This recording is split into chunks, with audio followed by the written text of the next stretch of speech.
I cast magic missile on the darkness.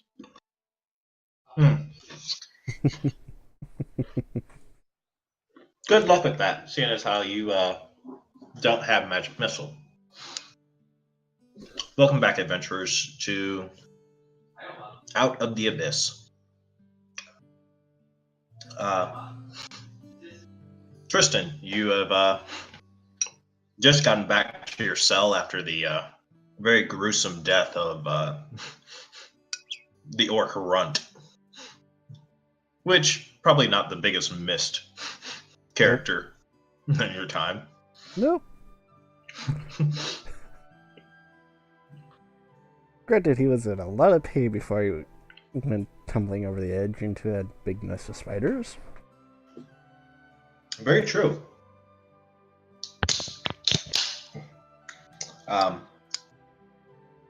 Borak just came back from whatever he was tasked with in his cleaning duties, and you all decided to then rest for the rest of the evening.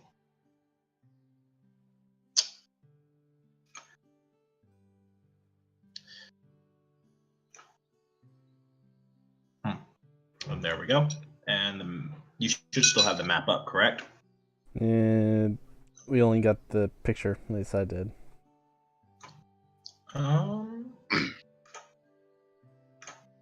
There we go. There we go. Excuse me. All right. I will like to explain, this is still very new to me, so I'm getting used to this interface. Please be as patient as possible. So, you're currently in your cell. Your companions have now gone from glorious number of 10 to 9. And you notice the dwarven woman is still a little shooken up after just recently seeing the death of Runt.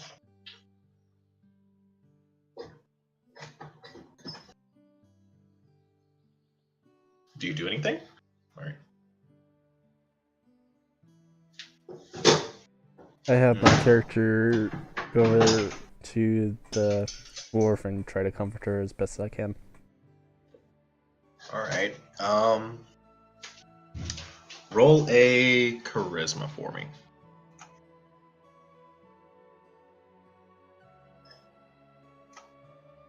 You are not. You are not comforting at all. You don't understand. You don't really know how to console people.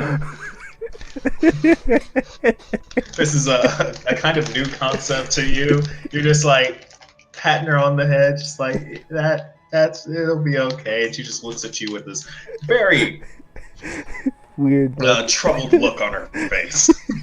Like, you don't know how to do this, do you?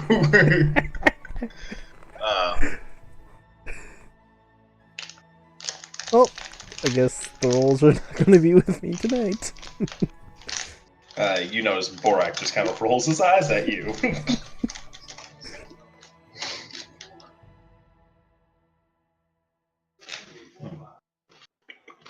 But, continuing on. I need you...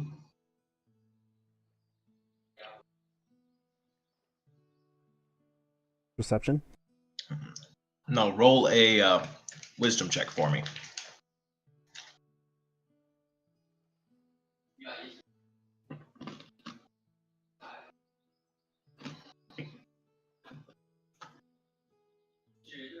Okay. So,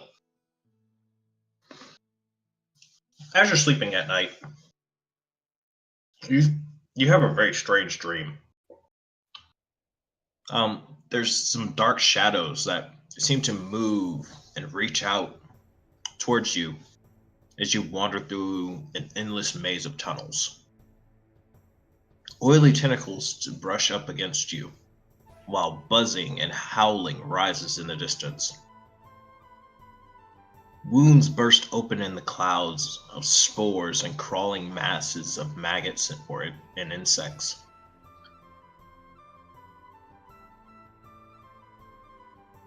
You wake up in a very cold sweat, feeling as though something out there is far worse than the drow.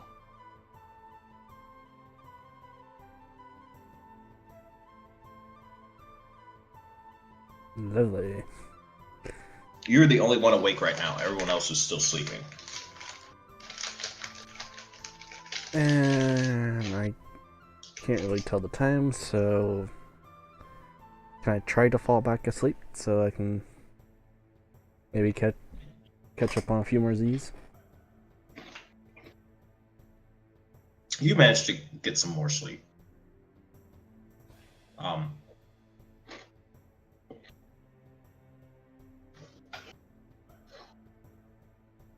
You wake up to the sound of banging on the gate. They say something in Undercommon? what you can probably assume is undercommon, yeah. B-Run, you would very clearly understand.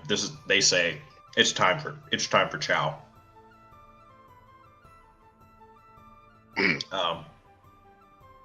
You watch as they open up the gate once again,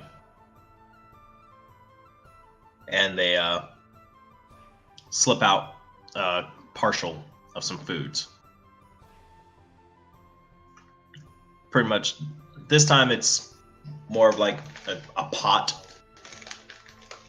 with what seems to be like a porridge of some kind, and again, water. Hmm.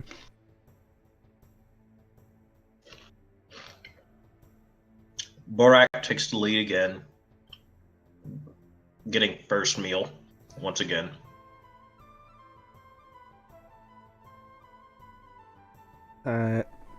Butler Ellis goes up and gets her serving of food. As you try and get some food, the drow pushes his way in front of you, and he says to you in perfect common, "Mind your turn, Daywalker." I just kind of let him go on by and brush it off. He gives a nod to Borak, and Borak gives him a nod back. And he gets a little clay pot that they also put with the pot of food, and goes back to his seat. I get my serving of food, and as I go back to where I normally lay down and sit, I ask Borat this simple question. So what's the story on the drow?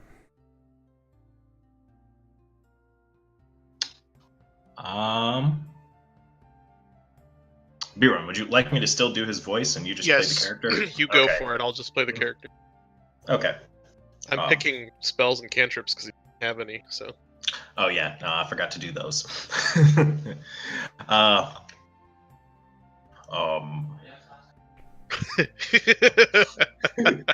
of throwing me on the spot here.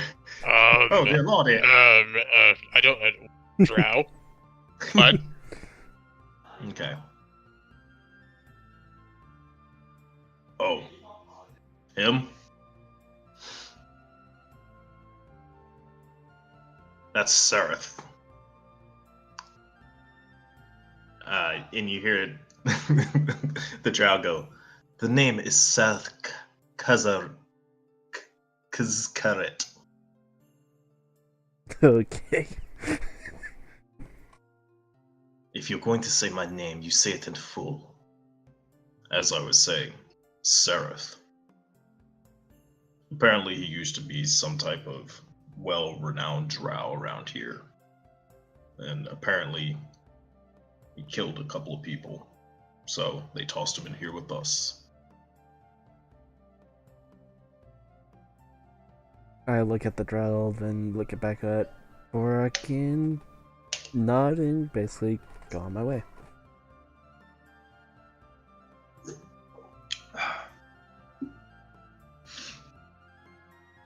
You finish your meal, and you hear another banging on the door. They say some other stuff in Undercommon, and Borak takes his bowl and places it right next to the now empty pot, and everyone else does the same. Mm-hmm. And they walk in, but before the door closes, you see. How do I add him? Combat tracker. Yep, there it goes.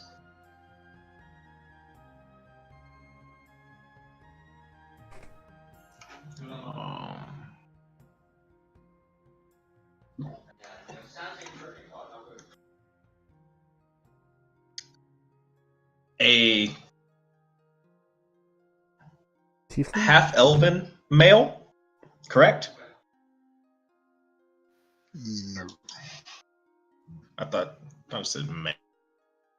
Yeah, well, yeah, half elf, dragon marked. Hmm.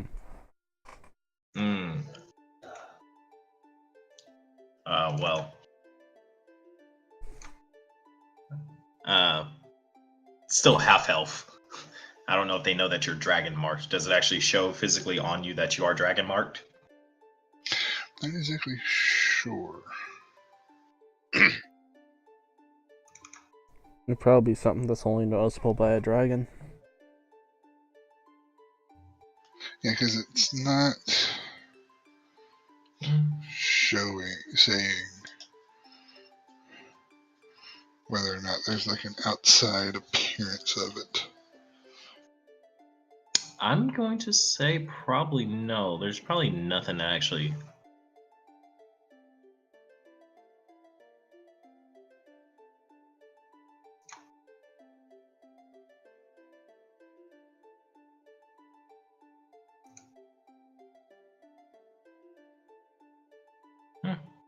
No, I'm gonna say there's probably nothing. You can fluff it from there. So, what do you look like, Red Thor? A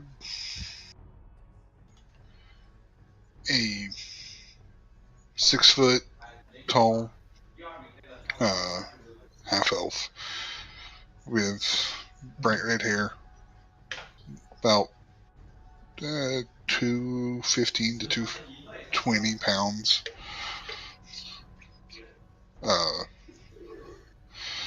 Not really built strong, has some flab on him, but still looks kind of charismatic and slightly wise. And just carries himself like he knows what he's doing. Okay. Even though he might not. All right. You see this man get pushed in by the drow. Let me make sure. Yeah, no. Another surface dweller, essentially.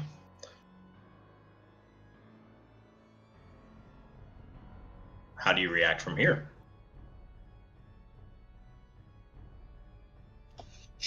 I start cursing the guards, saying if there weren't so many of you, I'd give you a piece of my mind. For me. As I say that, it's no use. Waste of energy and waste of breath. I put my energy and my breath to waste. Red, roll a perception check for me. Alright.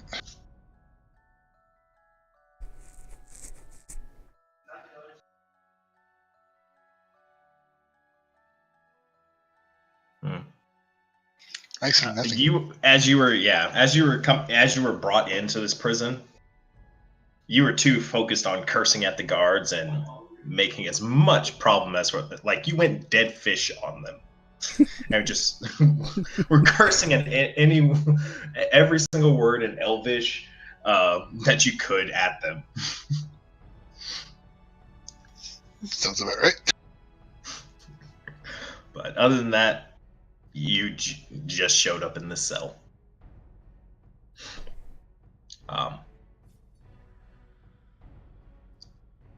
So,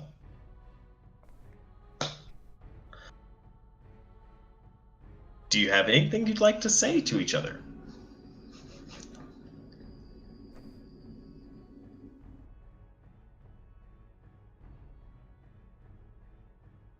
Or just sit in silence and stare? Or I guess, Tristan, describe what Red Thor sees right now. Just initially, Yeah, because remember, most people don't know what you are until they actually see it. I am a Esamir female that is a paladin. Height of height of 5'10", about 180 pounds, so very lean. Mm-hmm. Basically has an air that no matter how much bad things have come, she's always optimistic. Like there's always some way to get out, some way to protect, even if it's futile. And she basically enjoys breaking things that stand before her, and well, basically has an air of confidence, and I guess that's about it.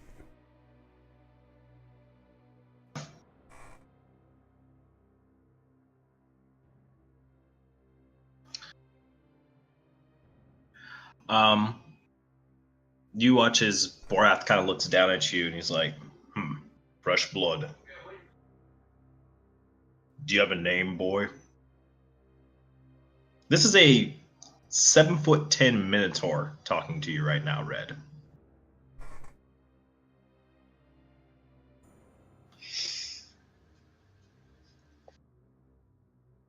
Oh, Lord.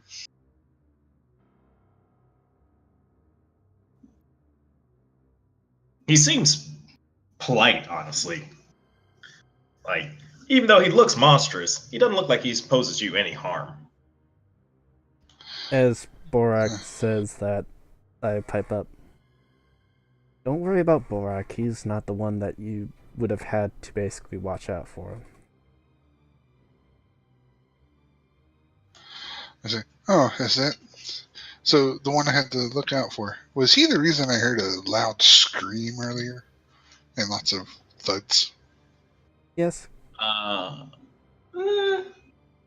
would say you wouldn't have heard that just because that was yesterday. Yeah. You've just recently arrived at the prison. Okay. Yeah. Okay. Hence why I had you roll the perception check, because there were some things you would have noticed if you rolled high enough. Oh, damn it. Can I re-rolls? No, you may Sadly, not. I'm sorry. Darn it. There's actually some things I really wish you had. I wish you had actually gotten it, because there's some things I'd like y'all to notice. But we can do another. There's more opportunities for things to be found. So continuing on. So anyway, I tell him, I have got a name. I'm Rator Hexor. The name's Borak. Borak Rage Totem. Oh. Pleasure. Did you get the name Rage Totem because you're going to rage at random times, or for other reasons? That's my clan's name, or at least as far as I know. Ah. Sounds interesting. So, what the hell do they do in this place, eh? We work, we sleep, we shit, and wait to be sold. Oh, sold, eh? Sold to who? Whoever our newest buyer is. I take it this is your first time in the Underdark? Yep. Mm. You know, I figured I'd take a nice little stroll through an Underdark prison. Seems nice so far. Exactly what I was expecting. Yeah. You probably chose the worst place to come, boy. It's not a fun place to be. There's coin to be had, but unfortunately the drow run this part of the caverns. Most of us have no chance of freedom. So you can sit tight like me, get good at fighting, make a name for yourself, and you become valuable.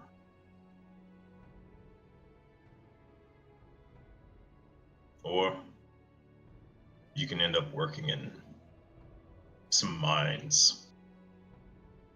Maybe if you're lucky and you show some skill, maybe an artisan will pick you up of some kind. But let me, I guess, introduce you to the rest of the crew around here. And he starts going around the circle. Uh,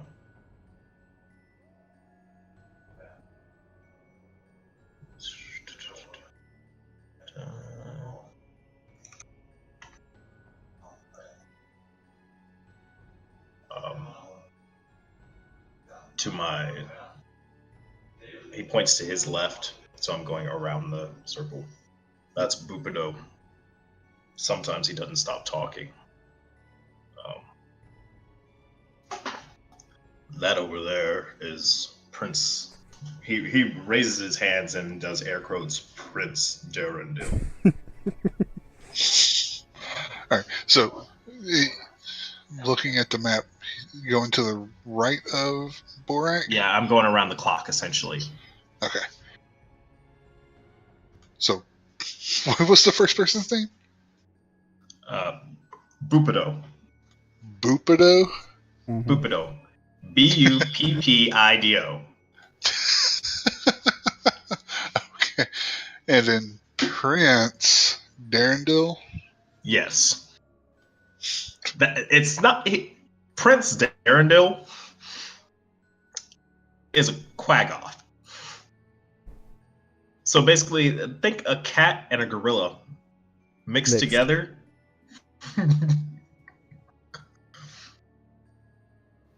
But he's sitting very proper, like looks like someone of he's acting like someone of nobility, but his physical appearance does not match up with anything about that man. Bupido is a Darrow. So they're Underdark dwellers. They're kind of like halflings of the Underdark. Is a great way to describe them. That's Jim Jar. He kind of gives you a deuces, just saying like, yeah, he recognizes who you are. Watch your coin around that man. Well, if you had your coin, watch it around him. He's kind of shifty, and he kind of gives a middle finger to Borak, and Borak just kind of gives him a snide look, and he just puts it down. It's like, all right.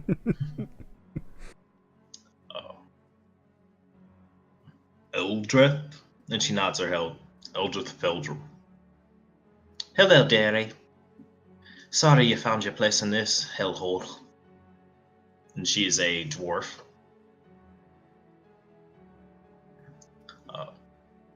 There's Sereth.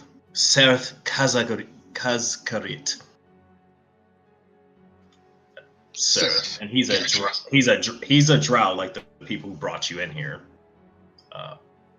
I really don't know how to say this guy's name. Shushar. And he just kind of croaks, and he's like a frog man. Rogan. Yeah, essentially, kind of like a Krogan. Well, not as buff as a Krogan. He's more like a frog man. I didn't say Krogan. I said Frogan. Frogan. Oh, yeah, they call him Katoa. And Topsy and Turvy, and they just kind of look over at Borak, and he just shakes his head at them, and they just kind of go back to like talking, whispering amongst themselves, kind of staring at you. And I guess that thing, and he points at the mushroom standing right in front of you on four stubby little legs. I guess that's the girl's pet. Can't remember what the fuck its name was. Stool. Stool. Yeah. And it just kind of waddles up to you, kind of shifts back and forth, and says, "Hello." You hear this in your head, by the way. I start looking around like, huh? Hello, friend.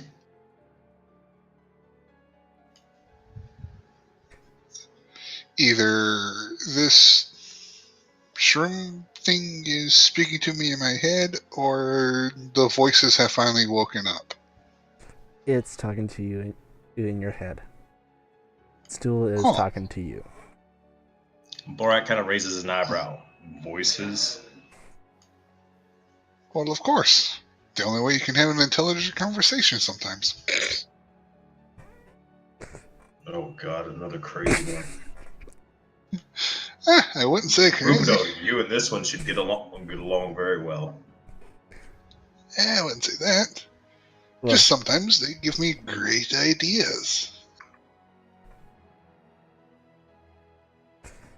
so just don't go making those ideas too loudly, because you never know what the guards outside might hear. Oh, don't worry. I know when to speak softly about some of my ideas and when to be loud to throw the guards off. You never know what will happen. Why did you cast Sanctuary? I didn't mean to. Oh. I'm trying to figure out how to set the DC of the wisdom save that they have to make if they hit somebody with it on. Oh, okay. And I don't Understandable. see that anywhere. Okay. That's fine. I cast it on myself because this guy's crazy. Yeah.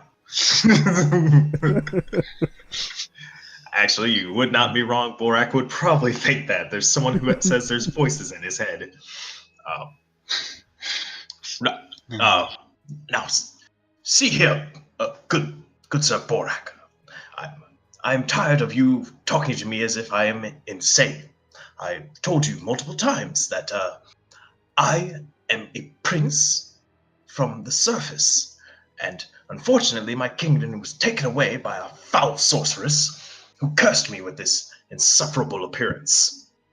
But do not let that confuse you of my true nobility. And that's the Quaggoth is talking, and Borak just rolls his eyes and just kind of lays back. Would you like to take a seat anywhere?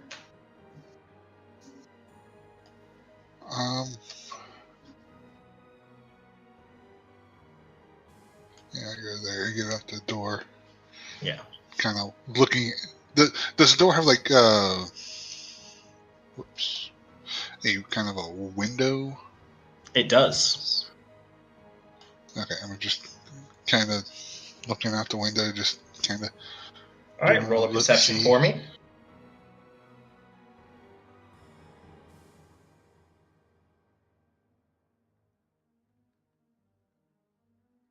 Very nice. All right, you can see that you can see part of what you would think to be one of the guards, but you can clearly see there's one standing on the other side of the door. He's facing towards the door. I kind of do a little twiddle my fingers at him. He's like, "Hi, darling." And the drow just says something under his breath and rolls his eyes. So,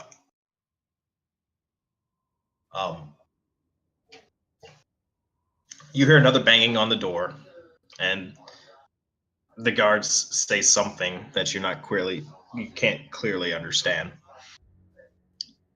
But Elise pipes up. I think you might want to back away from the door. It's time for work. Time for what? Work. yeah, what we have to do. We have cleaning duties, or depends on what the guards want to do with us today. Oh, that's all right. I back away from the door. Mm-hmm. So All right. that brown line, is that the entire door, Yep. or is that just a wall with a Mhm. door in it?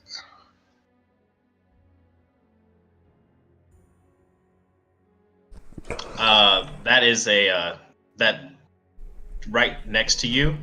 Uh-huh. That is the door to your cell. There is in the Okay. back. There is a little bit of a trough area that looks like that's where everybody does their business. And yeah, then you go to work from there. Okay. Move over here, get away from the door, so I don't play pancake It'll be more warlock. of pincushion. Whichever. A pancake pincushion. Okay. They then start offering. They then start assigning people duties. You hear people getting assigned to go and do things here and there. They point towards you, and they point towards Sareth, and they say something to you, and Sareth just rolls his eyes and stands up to go away.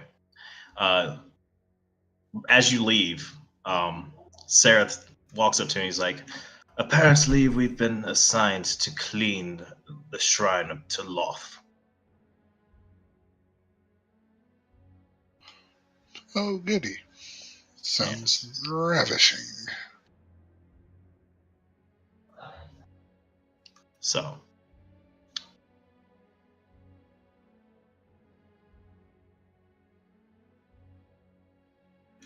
all right. I tell him to Let lead the me. way. Yep. I'm clearing out part of the map right now. Layers. No, don't want that. Layers. Mass mode. All right. So as you're walking through, you are then escorted through what seems to be a guard tower. You get towards more of this bridge area,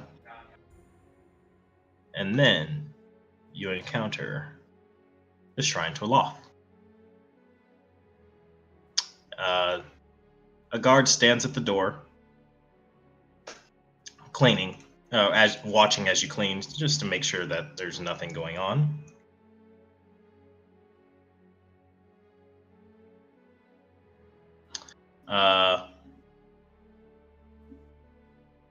Roll a perception for me. Just Red Thor? Hmm? Just Red Thor or everyone? Yeah, just Red Thor. I'll get to a segment with you here in a second. Oh, sure.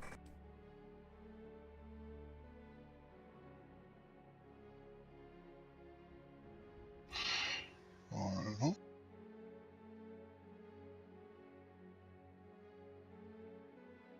Hmm. Oh, where? All right,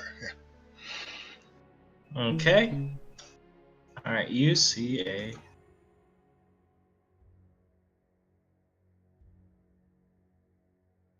lying behind the temple.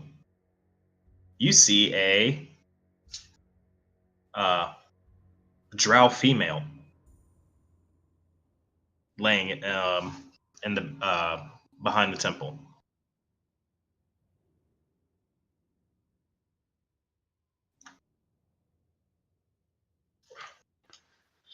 She's sleeping.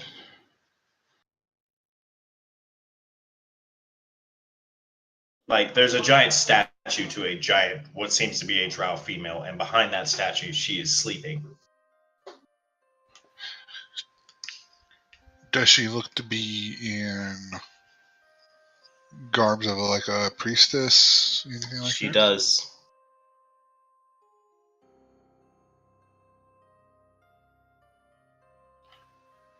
Alright.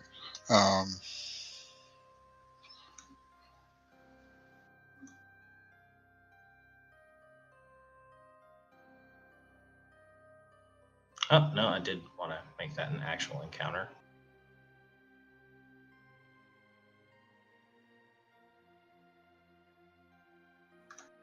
There we go. My apologies. There we go.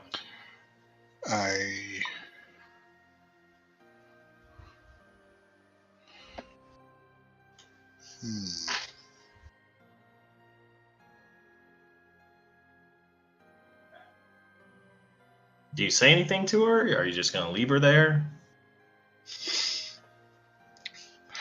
I kind of shake her shoulder and say, "Sorry for disturbing you, but we were cleaning the shrine and I saw you here. I don't believe this is the most comfortable place to sleep." She awakens with a startle, and like he watches like it seems to be like magic flares to her hands, but she pauses for a second, seeing like you don't mean any harm, and then she kind of gets like a kind of smug look on her face and brushes herself off. She's like, "You didn't see that. What are you doing here, slave?" Cleaning. I see you have the murderer with you.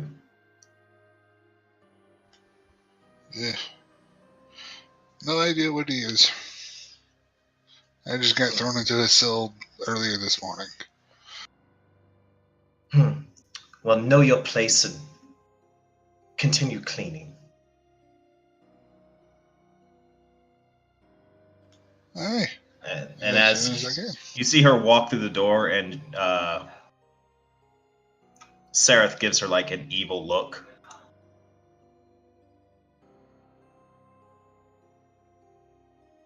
How do I delete that? Yep, there we go. Delete that token. Good.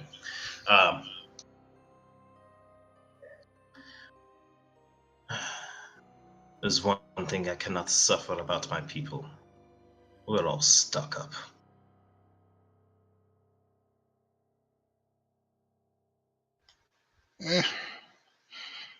You're gonna have people like that everywhere. You're right about that, surface dweller.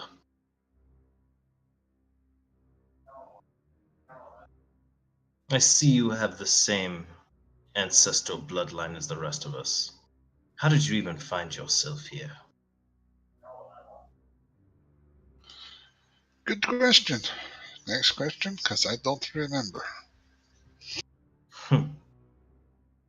You're not very bright, are you? Well, sometimes I am, but this time I think it involved a little too much alcohol. A man who enjoys his drink. Not a bad man.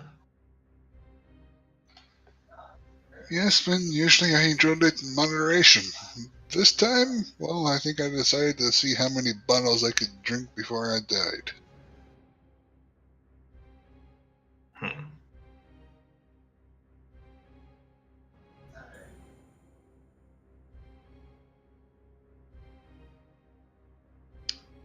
As you're cleaning the room, you're starting to notice like this shrine, it's got some valuables in it. Like if you were ever able to get in here and take some of this stuff, you'd probably get a decent amount of coin out of all the things back here.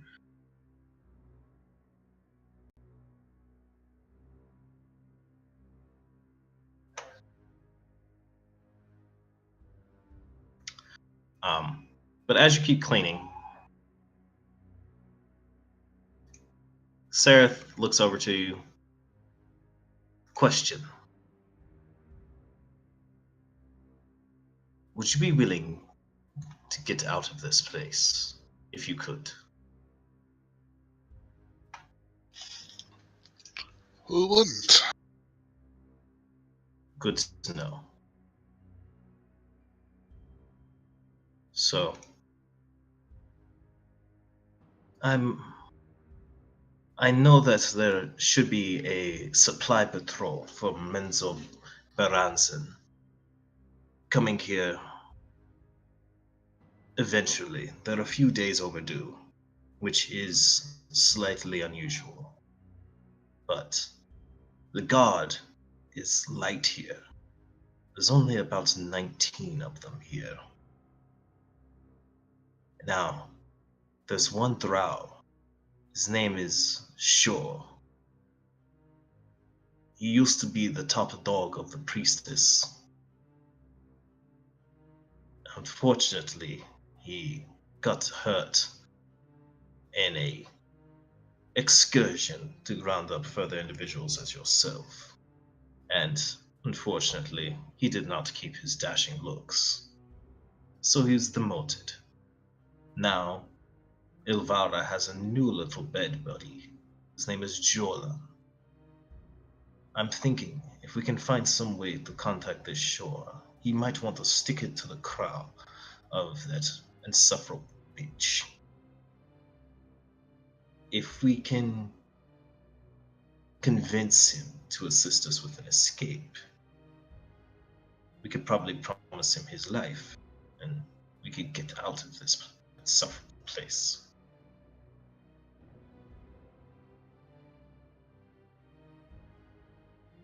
Actually, retcon that. Jorlan is the disfigured drow, or Shore is the person in charge.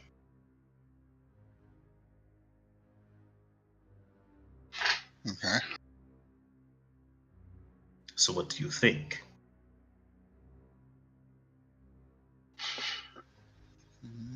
I think it would take more than just you and me and this Jorlan. So what do you have in mind then, Surface Dweller? Well, that big Minotaur. Yes, Borak, champion of the gladiatorial pits in Mezobarazan, as he calls himself anyway. I've seen his fights. He's good, but he's not perfect. Are you not entertained? Yes, you could totally play him like Spartacus. I'm actually gonna probably start playing like Spartacus, a little bit more vain Spartacus, but yes. Well, there's always room for improvement in anything you do. Quite. But is he good enough for what we need? Well, he does follow the war gods.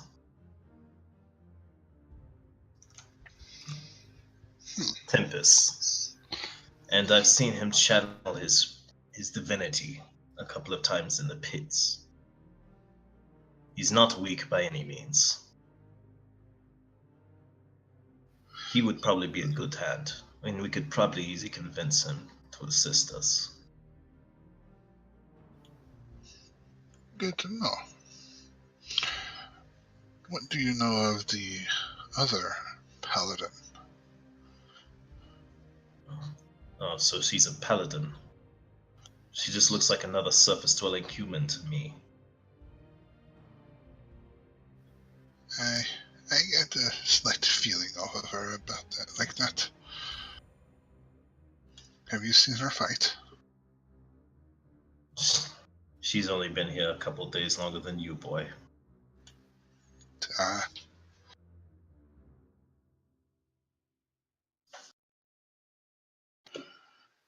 Well, I get the feeling she might be good to get in on this as well. And I guess we can use the other rabble. If anything, they would at least be meat shields. A good distraction.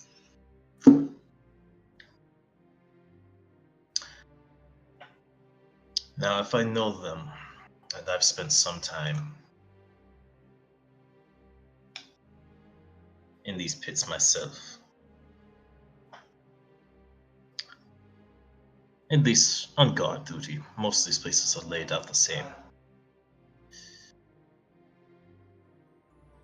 If we go past the Quaggoth pits, there should be a place where they are keeping all of our equipment, and we should be able to properly equip ourselves to escape. We just need to find a way to get out of that door. They usually keep at least 3 guards on duty at all time.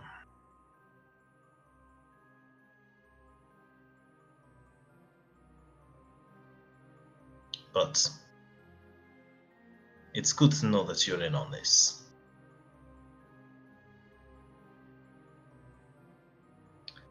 And we'll cut away from you at that. So, Tristan, as they were pulled away, you notice they gave you the barracks, main hall is for your cleaning duty. You're going to clean pots and I'm guessing these are chamber pots or. no, food pots. Well, that's not as bad. Yeah. So they assign you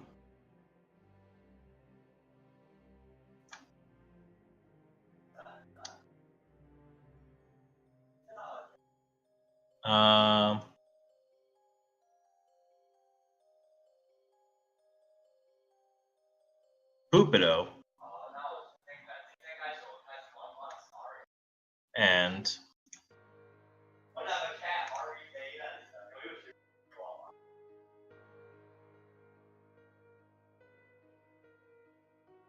the prince to clean Oh boy.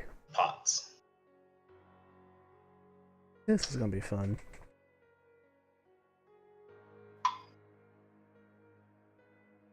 There's a couple of drow fluttering in around the hall, getting food and stuff like that, and they eventually filter out as they see you cleaning, because apparently it spoils their appetite to eat near the prince.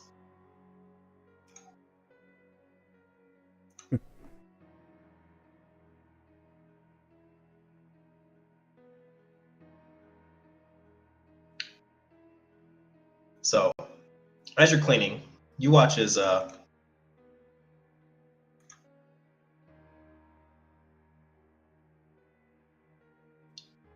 Bupido comes up to you. Hello there, lady. Sorry I haven't spoken much to you before. I'm still trying to feel out how seeing if you were on the up and up. I'm a bit of an intellectual myself, and you look like a smart lady. Tell me, are you trying to get out of here? Aren't we all? I mean, this is a prison after all. And we're not meant to be here. You're not right. You're not wrong. You're not wrong. So, listen.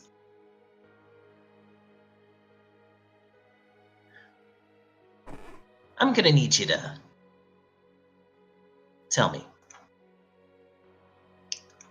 Do you know what this is? And he pulls out a little vial. Can I roll a perception to see what it looks like? Yeah, sure.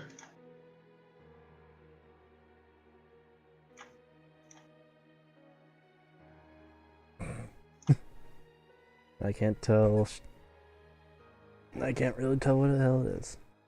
So, It looks like some type of poison of some kind. I look at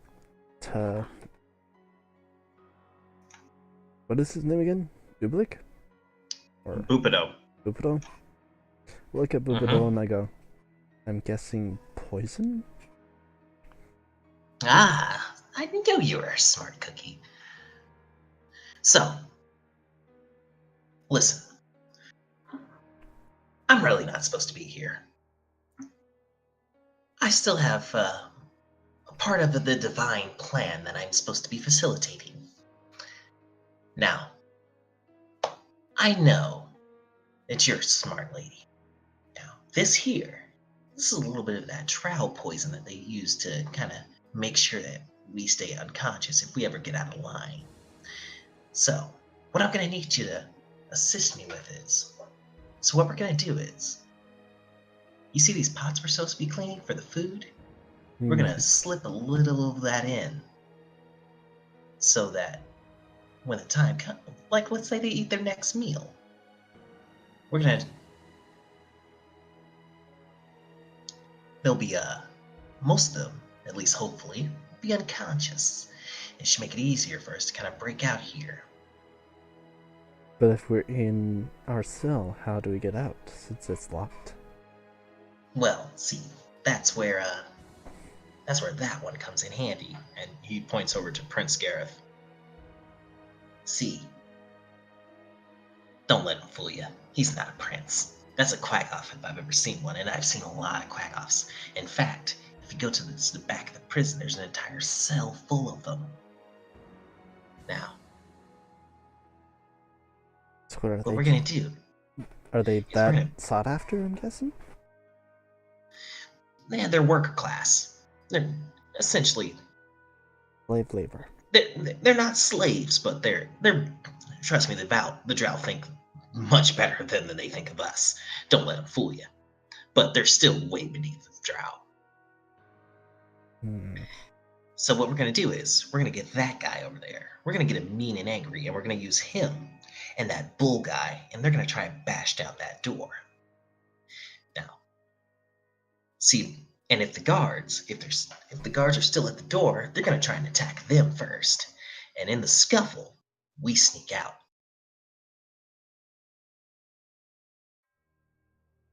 And once we're out of that cell, then we'll make our way and try and find out where our gear is. Get suited up. And hopefully most of the guards are unconscious. And then we can just crawl our way down past all the spider webs.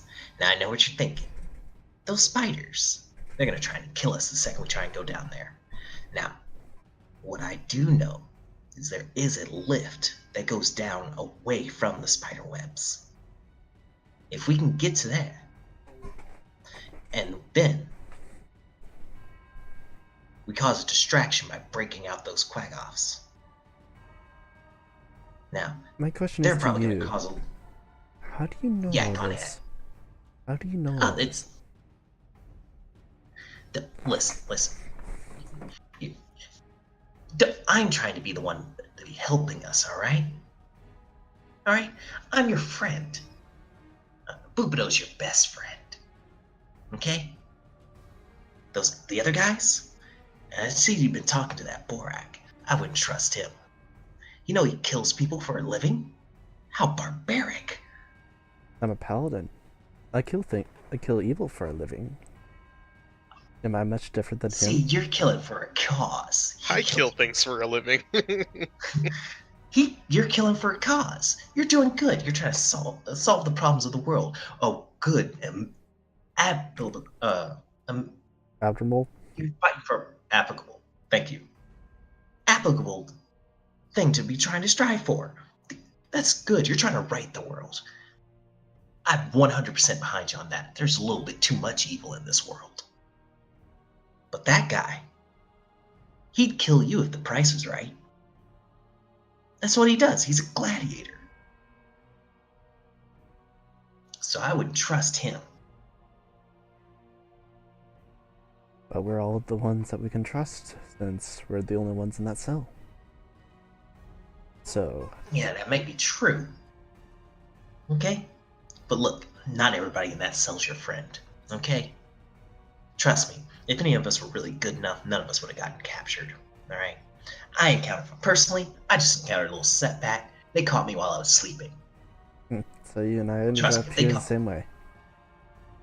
See? Much more things we can get along with. Alright? So, what we're gonna do, we'll go and get our gear. Alright? I know it's stored somewhere near the prisons. Not exactly sure where, but I know it's stored nearby. Okay? It would be nice to have that my armor on again. Exactly. And I saw the way you stood up to that orc. Mad respect. Alright? Even though most of my Honestly, hits didn't connect. I'm happy to see him gone. I would have stood up for you sooner, but, I mean, look at me. I wouldn't have been much help to you. There'd just be two of us laying on the floor at that point. Except he I didn't need you to roll. I need you to roll an insight on this guy. Insight? Mm-hmm.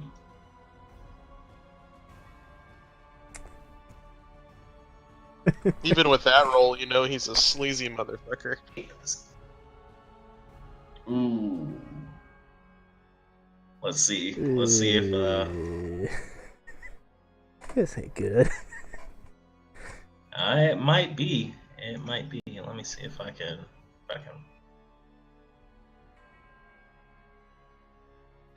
Yeah, he still beats you. You believe he is genuine.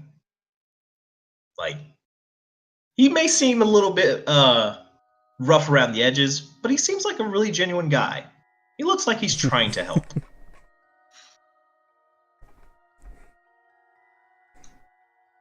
Okay. I pretty much go. Alright. Give me something to start spreading some of that poison in these jars. Good girl. Hopefully And this as you go, hopefully this as you ain't meant for go, us. he hands you a little bit, and you take some on a spoon, and you see the prince is sitting over there cleaning the pots. Hopefully this ain't meant for it. Prince Darendil. God, there's so much. There are a lot of NPCs to keep track of, so forgive me. Yep.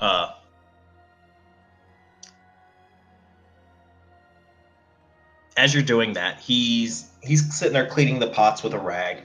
He looks up at you as you walk nearby. He's like, "Oh, fair maiden, are you here to assist me with this peasant's work?" Yes, I am. Just scoot over and I'll get to work. And I continue to apply the poison to the base of the food container. Okay.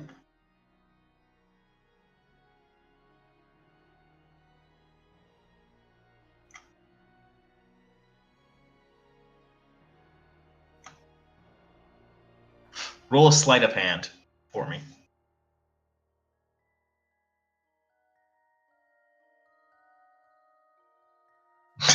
Not happening. God. Prince Darendil looks over. What is that?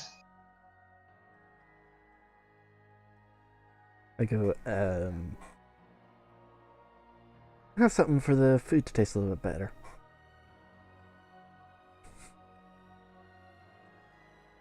Roll a deception.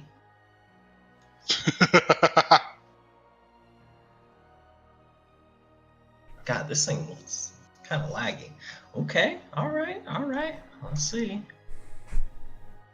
But you of your kind heart, even faced with such adversity, you still look out for the betterment of people. My dear, if we were back in my kingdom, I would. You do happen to be of noble birth, correct? Sure. Are you really or not? Nope. Roll a deception check. Yeah, roll a deception. Roll it again. Oh my god.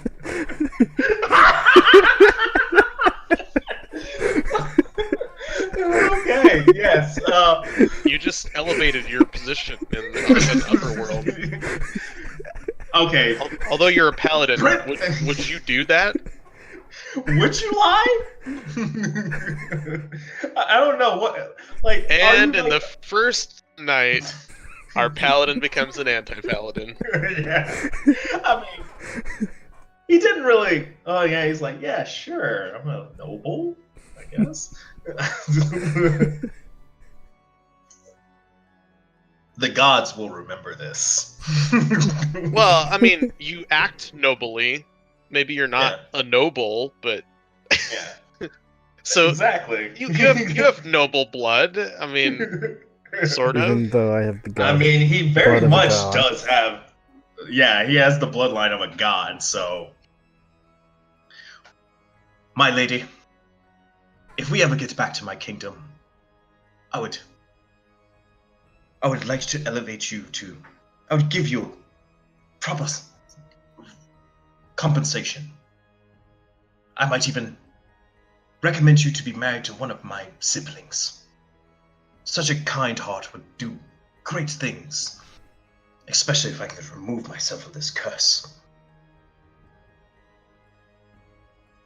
I just make my character smile, do a half smile.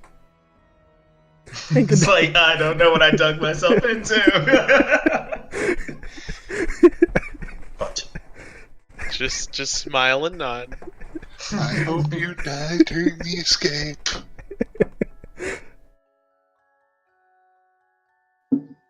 Or I mean, think about it. She's at least is probably just trying to like feed his delusion. He's a little crazy. I'm surrounded by crazy people. Continuing on. But if you could only see my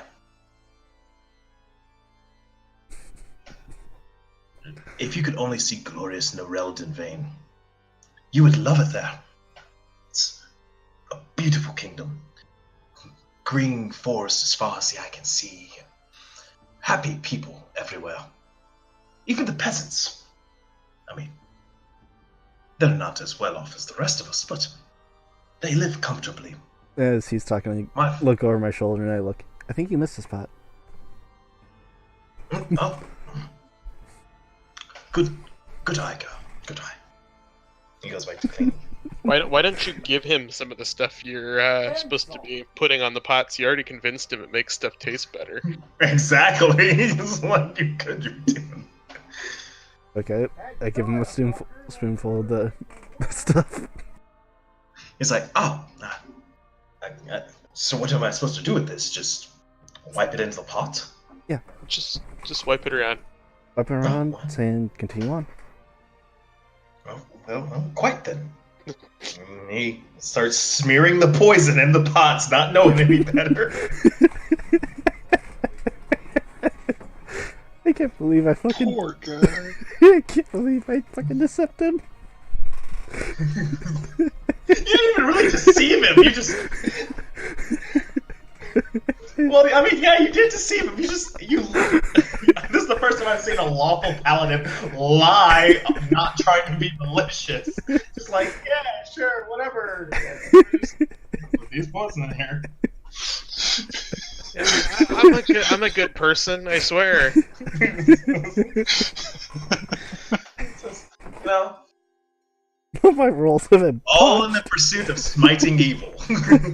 all my rolls have been botched except this one. Okay, continuing You're on. gonna be in some prayer tonight. So you come back over to Bupido. He's like, so, did you get it? Is a nice good layer on there? I nod and say, yep. Not only that, but I got friends to help. You relay to him on how you do. Had him do. He just. You convinced that dope.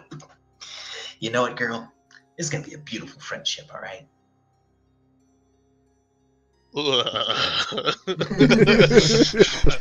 Just the voice you're using alone makes me like, I wouldn't trust this guy You within should, 100 roll feet. insight again with a a bonus after Nope. that one. Nope. He already convinced him that he's a good person. Yep. He just has a really creepy voice. Right. So, oh, and word of advice. When they bring the next meal, I'm not really sure which pot they use for us, so Don't eat put it? 2 and 2 together. Yeah, probably don't want to eat the food. Now those other chumps, somebody's got to take the fall for this.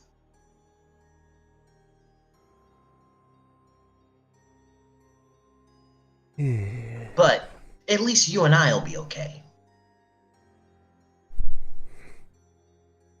I mean, so who do you think we should... Honestly, we might need numbers, just in case all of them don't eat. Who do you think we should take with us? What about that? Well, the new guy, Red Door Hexor. Another knife here? Like, look, we just got screwed over by those kind of people. Alright? Except he's not a But- drow. I guess you're right. Maybe he has maybe his time in the surface. Yes, it would. Especially because you know what's going on.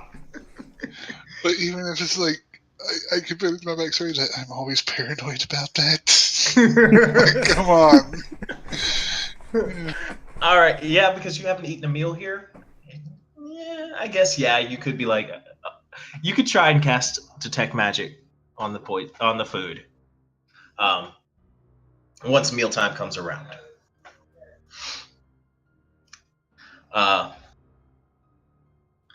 So, yeah, all right. So we'll get the red boar, red whore, sure, whatever his name is. Oh god. All right, so that's one. All right. I heard like 5's a good number. Like, if you get 5, that's usually a really good number. It's about as much as fingers as most people have, so it's obviously a solid number. As most people have. Yeah. Well, we You notice definitely... he doesn't have 5 fingers. He has 5 fingers. Borak only has 4. Well, technically he has 3 fingers and 1 thumb. He's a Simpsons character?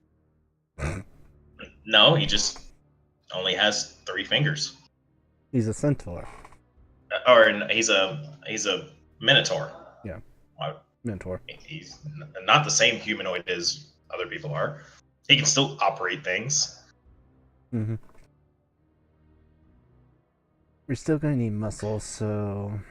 Borak? Yeah. You know he's a really famous gladiator, right? Yes, but he also wants out of here. Even though he may not say it, he wants out. You know? Alright. At least, if all else fails, you can at least try and, keep some of the arrows and all that other stuff off of us. Alright.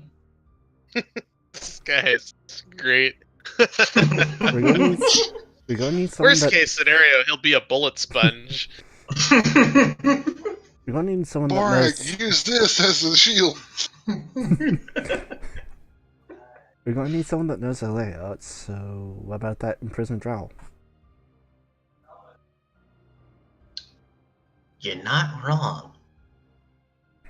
Maybe he's in here just like us, Like, I'm gonna tell you right now, I still don't trust him. I've heard that he kills people. Like, he doesn't even do it for money. He like kills for the fun of it. My type of person. Ew.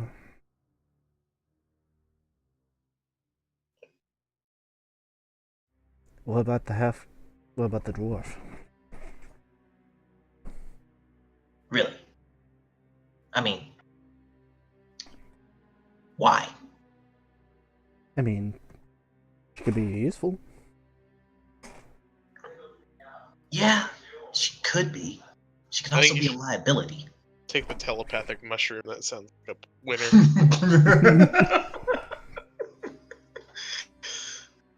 Alright, what about the mushroom? If you don't want her. We're even counting that thing? Look, if it just walks out and does whatever the fuck it wants to, I don't really care. But I'm talking about thinking people here. We need people with brains, all right? Like you and me. Alright, what about the...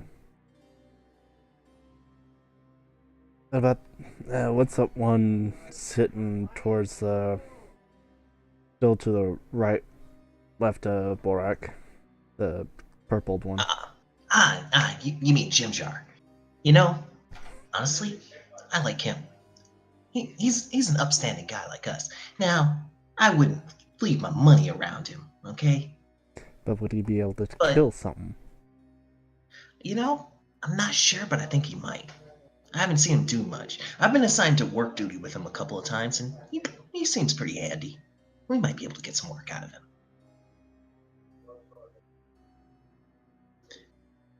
Now, ones we really gotta be careful for, those twins. I don't like the look in their eyes. They look like they're up to something. I mean, aren't we all always up to... Isn't everyone up to something when they're trying to plan an escape? Yeah, but they don't share the plan. See, that's the problem. You gotta share the plan. Otherwise, who knows how we're gonna get out of here? Then shouldn't we share the plan with the people that we plan on going out with? Well, see, there's an exception, all right? Just because we don't all need to know the plan. Only the smart people need to know the plan. All right? The rest of them, they can just go along with it just in case things go awry. They can't mess things up for the rest of us or get the rest of us captured. You see what I mean? My character kind of nods and goes, so we share it with Red Thor, Hexor, the Drow, Borak, and keep the main information to them and Maness. Then loosely spread it to the others, just vaguely what the details are. I like it. Right. Yeah. See? You're a smart girl. I knew you know what's going on. So, we'll let them know. Is there a drow looking over us? They kind of left you alone. There's no drow really looking at you right now. Hence why I haven't make you roll sleight of hands to smear the poison, other than trying to convince that other guy. There's no place else for you to run. They're probably outside socializing with other drow. Mm-hmm. And with that, you all come back to the cell.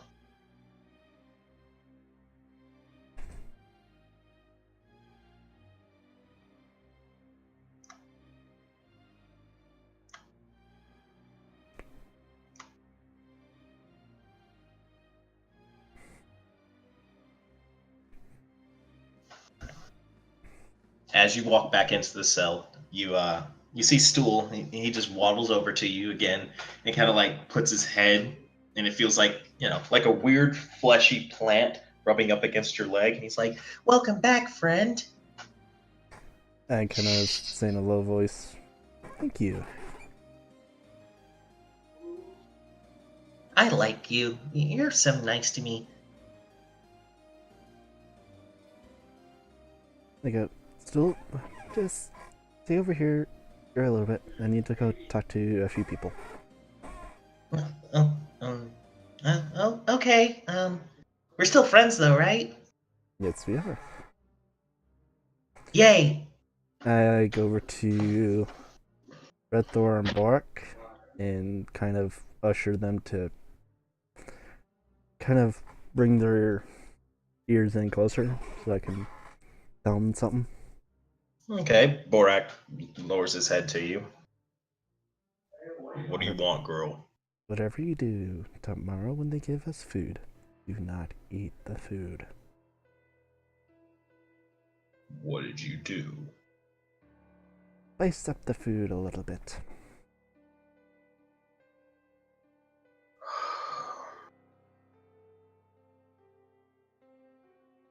You've got to be kidding me. You do know. Did you piss in it? I look at Red Thor. Next best thing. Oh, What did you do, girl? You know the poison that they use to knock us out? Yes.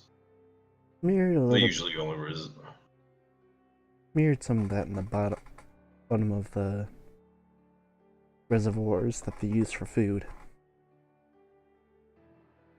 Oh. That's. Well, hopefully most of them have not undergone proper training. You do know that most of them have a resistance to that poison, right?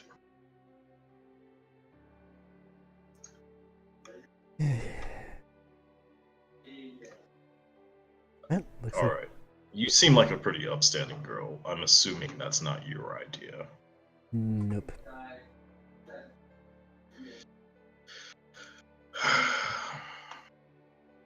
Well, there's only one problem with this little plan of yours. Even if you did poison the food and they sleep, how are we going to get out of here? Well, according to the mastermind that orchestrated this, and I kind of twitch my eyes over to one guy. Borax snorts. And he thought that we could get the prince riled up and have him crash through the door.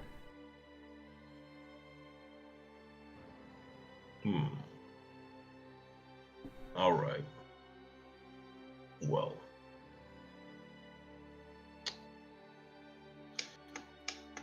Alright. So. You want me and the prince there to try and attempt to bash our way with no weapons through a wrought iron door. Again, Again, this isn't my plan. If you want to strangle someone's neck, you can look over at him. Alright, I just kind of mentioned. Did I mention I'm a warlock that knows mage hand?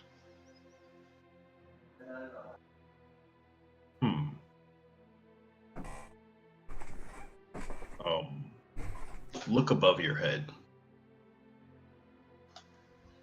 I look up. You see a glowing purple rune. Let me guess. Suppresses magic? Otherwise, I'd be using my powers in here too, kid. And we'd be out of here. Well done. So I'm guessing that thing is why I can't reach Helm.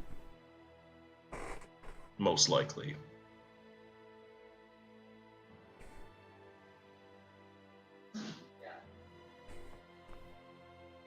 If we were able to at least get up. How high is it from where we're at to it?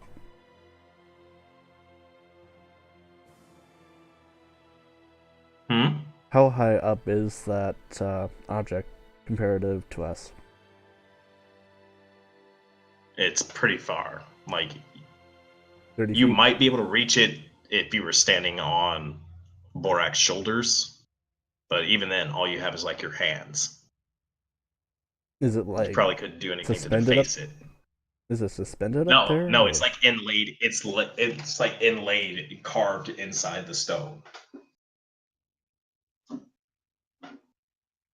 Hmm. But at this point, you hear a knock on the door. I move back to my position where I normally sit and stand. It's nice of them to warn us when they're coming.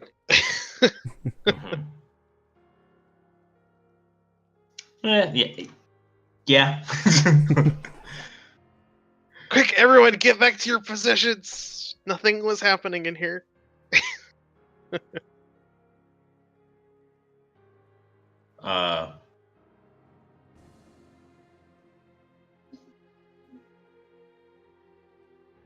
You see a very scarred up looking drow at the door.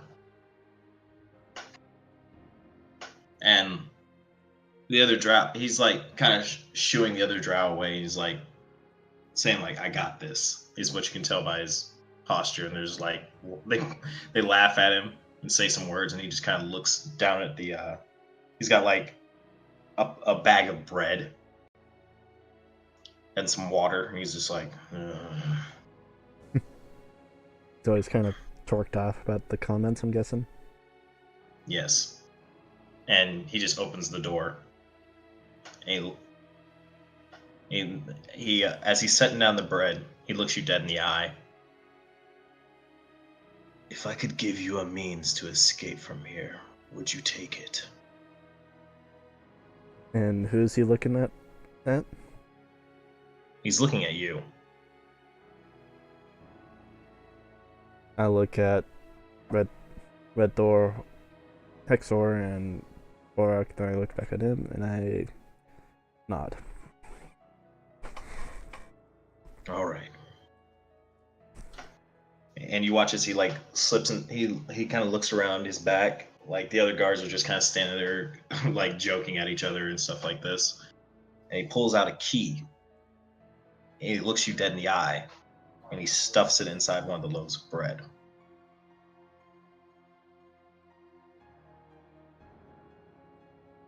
That's convenient. Don't blame me. Actually, blame the campaign. It actually puts it in here. I say, How will we ever escape? NPC. Here is the key to open the door.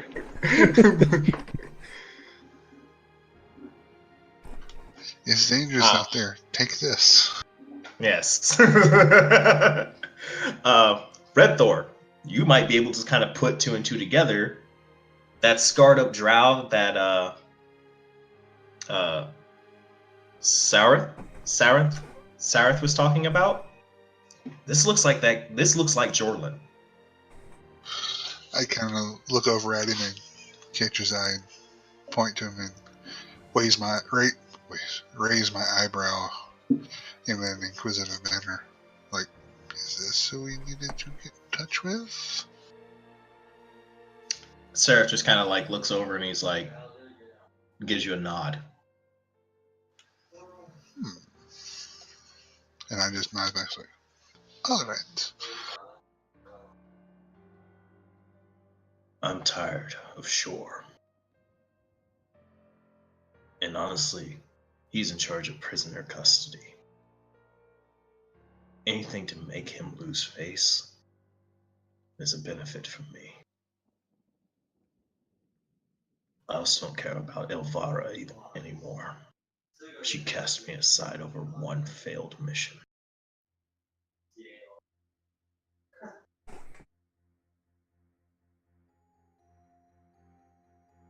I'm gonna cause a distraction. And then it's up to you to get your way out of here. Alice nods.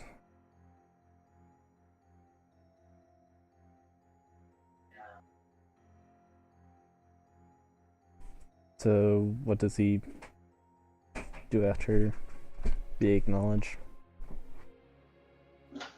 He just kind of gives you a nod, places the bag of bread down, and walks back, closes the door. You hear the door lock.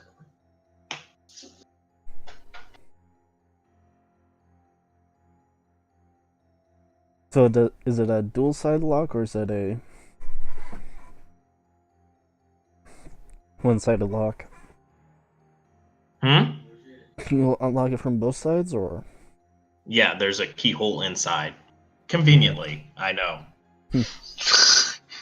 These drow are horrible at building a prison already. I mean, they pretty much just assume if you did break out, they could just try and kill you. Mm. Or put you back in the cell. That could be their plan. Mm-hmm. True. Very true. So, Elise looks at Red Hexor and Borak and goes, So how do we know what his diversion is going to be?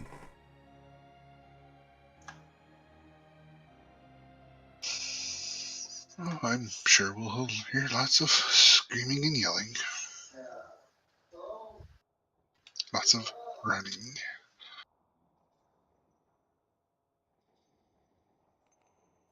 So did my character notice what Red Thor's character did? Or no? hmm? Did my character notice what Red Thor's character did? Oh yeah, you were sitting right there in front of him, and or what his character did. Oh Mhm. yeah, point over to him. Yeah, you roll a perception to see if you noticed that. He wasn't really hiding it, but I want to because you were talking to someone else. You saw nothing. Oh, lovely. You were fully engrossed in what Jordan was saying. So, other than that, was your beginning of your day. There's still a little bit of time left in the day, usually before you all kind of get tired and go to sleep. Is there anything else? Hmm. You now have a key and a means to escape.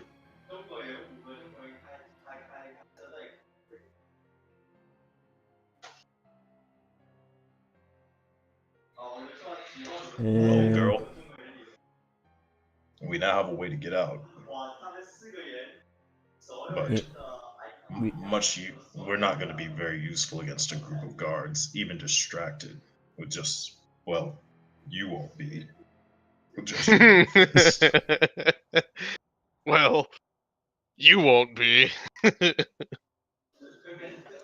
You notice Borak is quite confident that he could probably kill someone without a weapon. Well, if they're close to the edge, I could always push them over. Yeah. Not going to besmirch your skills. You look like you could handle yourself in a fight. I saw it. But your fight with Runts that I saw, I know you eventually got yours before he met his untimely end. But barehanded against a group of fully trained drow, even these shitty guards, you're not going to last long. So unless someone knows where we can find our gear. Do you think our drow friend could know? Y'all haven't been talking to the other prisoners at all. Like, you're all kind of clustered around each other. I don't know. I mentioned ask him. that. I say, well, when we were cleaning the shrine, he mentioned something along these lines. And that scarred drow that gave us the key, yeah, he wanted to get in touch with him to see if he could help us.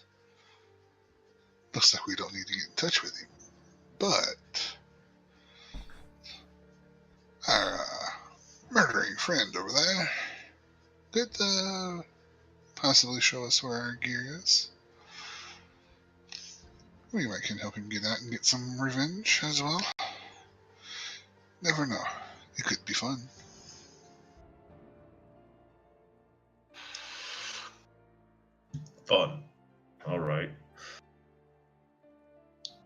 So I think we might need to relay some of this information to our other occupants. There's strength in numbers, at least. All right. I'm gonna go tell our drow friend that we Okay. got the key and that we're gonna need to know where the gear room is. All right. So you relay all this information to him, and he just he gives you a smirk. Fortune smells on us today, boy. So does he also Well. relay the poisoning as well, I'm guessing? Did you tell him that there was did you tell him you poisoned it? Oh yeah, you did. Yep. Yeah, that's up to Red Thor if he does that. And I also mentioned, as I start to walk away, oh, by the way, watch out for the food tomorrow. It might not sit well with you. Okay. It might make you very sleepy. And he kind of just gives you a nod. All right. All right. What about you? Are you going to, Tristan? Are you going to relay this information to your new best friend, Bubido? Sure. Bubido is a stool pigeon.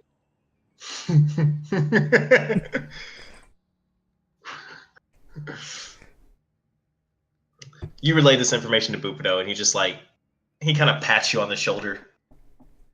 You know, not just smart, but pretty and lucky. I like you. Oh, I thought Bubido was the toadstool. No. That's The stool is a stool. Stool is exactly what he is. Stool is a walking toadstool. Yes. Well, you know what a stool pigeon is, don't you? Yeah. I know. Yes. No, he does not seem like he's gonna rat you out. He's like, after he says that, he kind of gives you a wink, and he's like,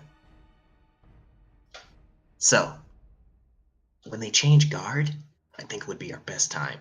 There should be only like a couple of them right at the door. It'll be right around a little bit closer to dinner time." And he gives you a wink of dinner time. this is gonna be lovely. Is there any other people you would like to include on your plan? I Or your guess. escape?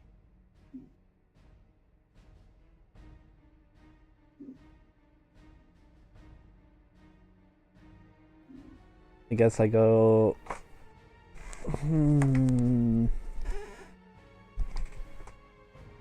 I guess I go around to Russell a lot since, like you said, strength in numbers, and kind of somewhat inform him about the plan. Bubido just kind of raises his hands in the air, just like, "You got." He's like, "What? You just gonna tell them all?" There's All right. Don't tell the prince what what he was Yeah. an accomplice to. Do you mention the poison as well? Nope. To the prince? No. He does kind of notice that. He's like, "What? You're just gonna?" But you don't mention the poison. He's like, "All right." I thought you said the food was supposed to taste good. Now you're telling me I can't eat any of it?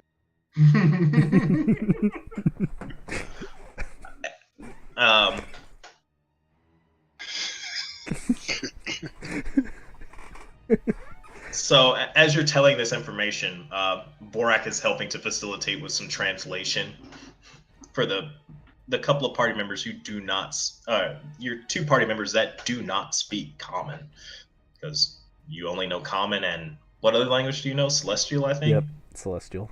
Yeah.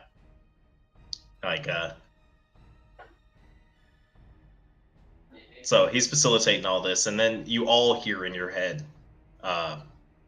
the little stool's like, So we can go home? and everybody kind of looks around. And I look at Stool. Yes, we can go home now. Wait. That thing just spoke. Yep. In our head. Yep. Fascinating. Can it talk to us all? Stool just- can talk. Stool could always talk. You all heard that, right? Did we hear it? Yeah, no, yeah, you all heard that. Like, anytime Stool speaks, right now, It'd be you hilarious can though all hear it. if everybody pretended they couldn't hear him for just a little bit. What do you think I'm doing? It's like, wait, hear what?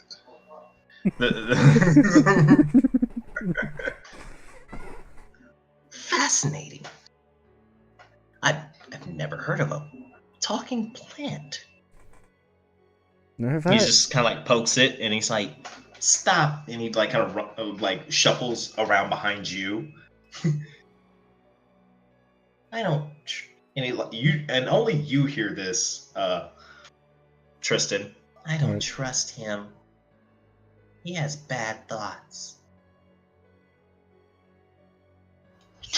Oh, Well, we all have bad thoughts when it comes to escaping. But Red Thor, you do watch as Sareth is like seething with rage.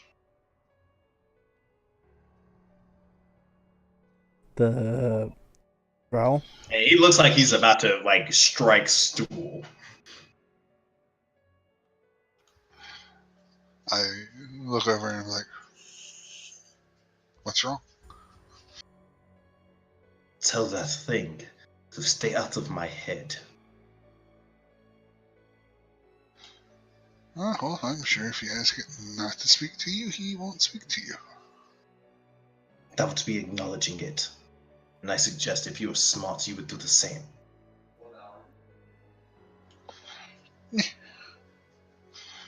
Your decision. Because you know, he might be useful to distract the guards. The sooner we are done with that thing, the better.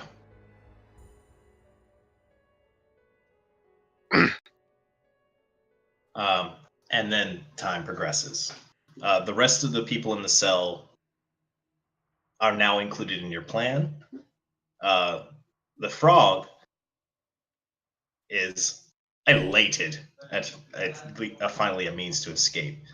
The twins pretty much stay the exact same way. They still kind of just whisper to themselves. They kind of, as you were talking, they kind of did acknowledge like your plan, and they're like, "Okay, this seems like a good idea."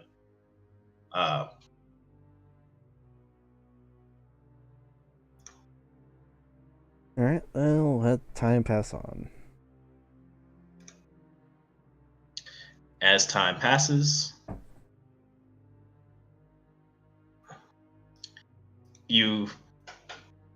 I want you all to roll a perception for me.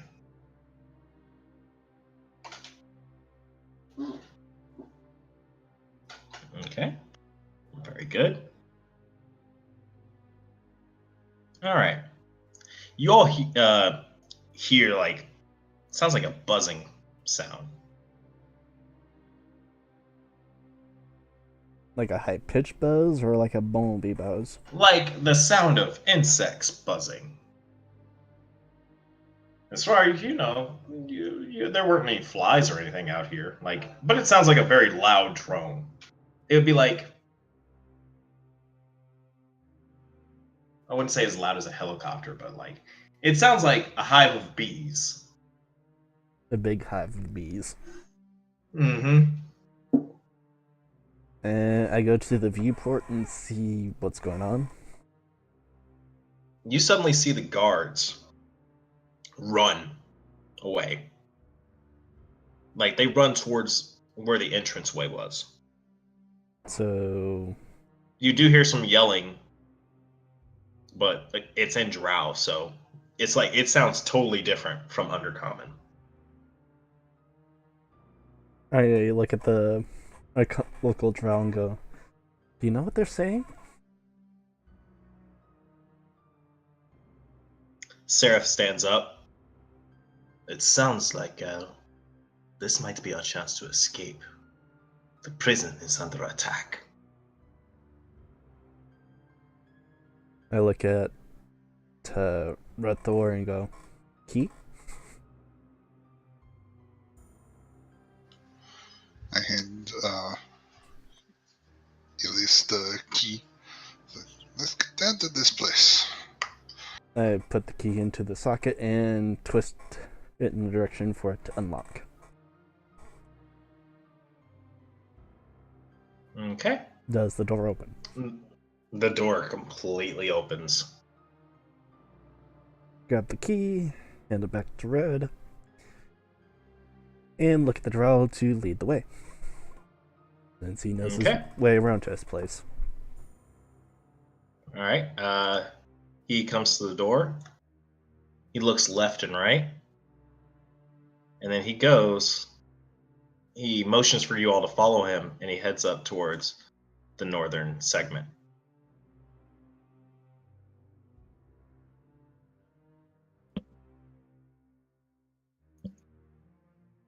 And yeah, I'm gonna say Borak also goes with you. Everyone else. Borak stays in the cage. He's like, I am happy here. This is my home. Yeah.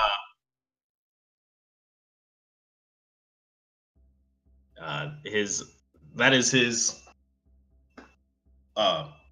He follows along with you. There's not enough space for me to actually bring everybody up, but you managed to get there to the northern gate, the northern guard post.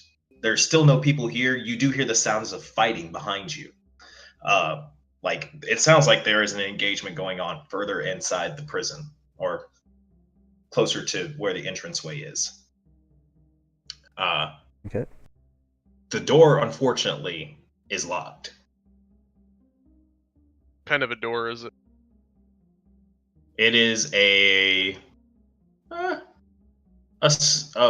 wooden door with metal bracings on it. Which side are the metal bracings on? What side are the metal bracings on? There's like bracing in front of the door.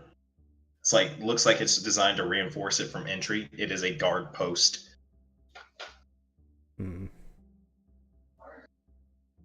What type of latchway is it? Is it pure wood or is it wood and metal latchway? It's a wood and metal. Okay, so that won't break easy. Try your key. Alright, let's try the key again. Granted, it's probably meant for the gate there. You never know. It was worth a try. I tell Zareth, here, try this key. Never know. He tries it, it does not open. Key.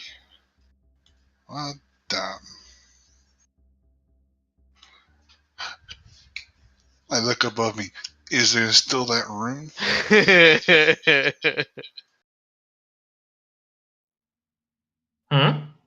Is there still the room suppressing magic? There is not. Yeah, boy.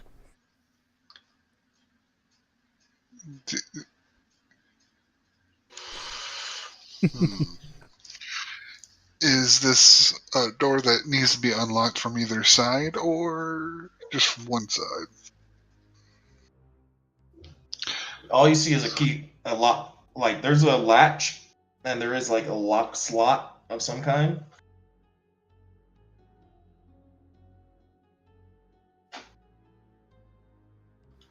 But the door is locked. Okay, so without a key, it won't unlock. We can't get it open without the key. Yes. And this is where Sarah says, like, this would be where we could get it. We could get in.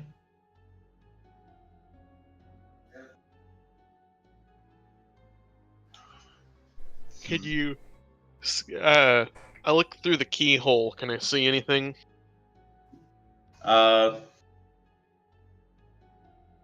Roll a perception check for me. Okay, I was supposed to actually roll, not just give me the. All right. Just a second. Gotta find Yep. it.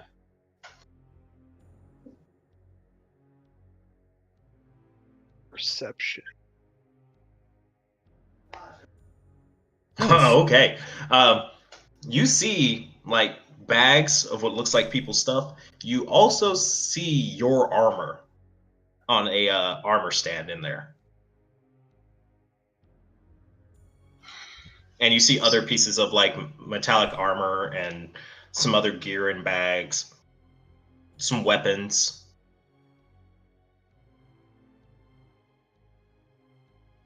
Is there any You other know exits from to your the time. room? Is Uh, a window or an exit or anything like that? you do know from your time of cleaning the cells that if you go into the room to your what would be your right, there is an access way through there, but that is also the Quaggoth Den.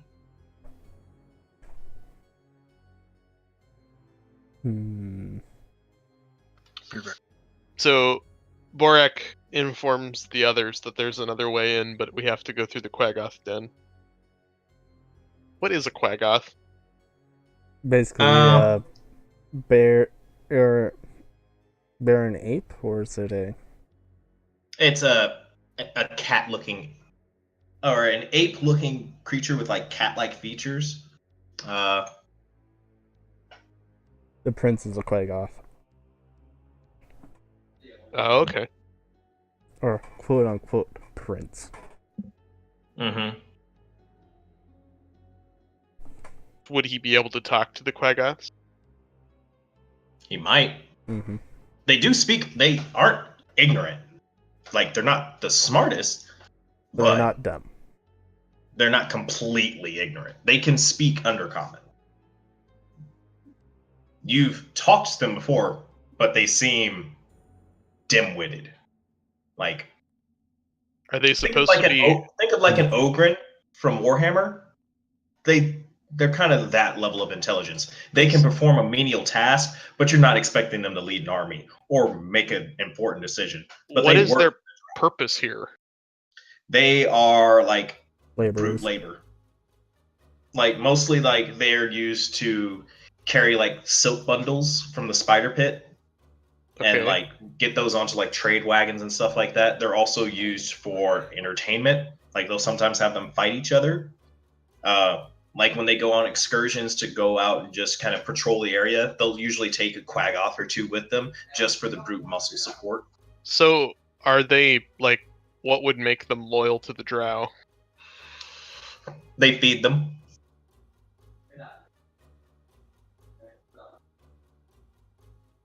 You do know it's not something you want to fight. They Well, You what had I'm to thinking fight- is there some way we could get them on our side? You could try. They usually work for the Drow. You also Don't we have a I'm gonna let you Drow? know right with now, us? you do have a Drow with you, and they usually just work for Drow.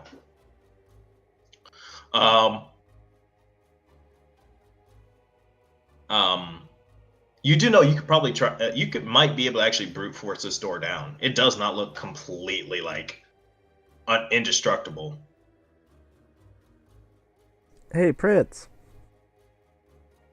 Go over here. Yes. Oh, all right. What do you need of me? And he Can you comes get up. really angry and mean and bust down the store? Madam, I just. You do know that I'm a prince. Such a menial task. Do you want to live? Not something. Or I'm get more out of than here? a Do you giant. want to live? I would love to live. What creature doesn't want to live? And we point at the door. Okay. Would you like to assist the prince with trying to bash down this door? Borak will assist. Okay. All right. Roll a strength check for me.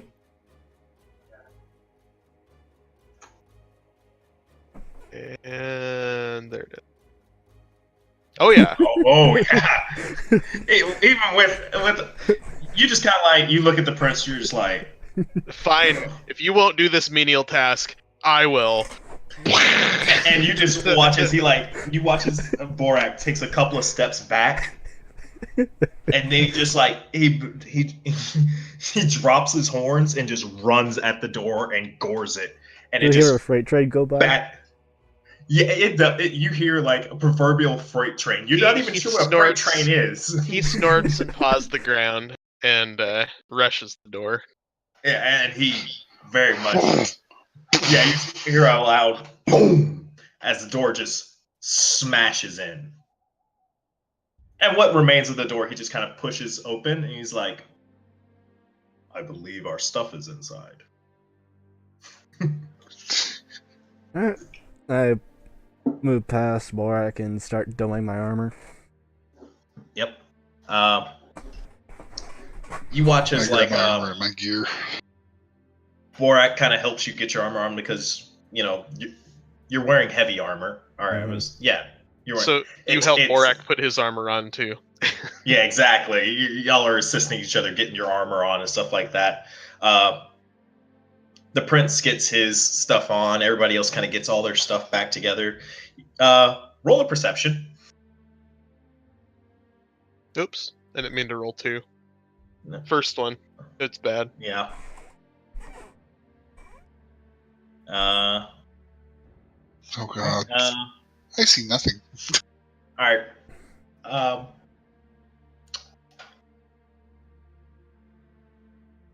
Subtract 5 gold from all of you. Great. Of course. Trickster. And I still have my gem, right? Still have. Oh yeah, no. That gem has been. You've had that inside your prisoner clothes this entire time. That's been on you.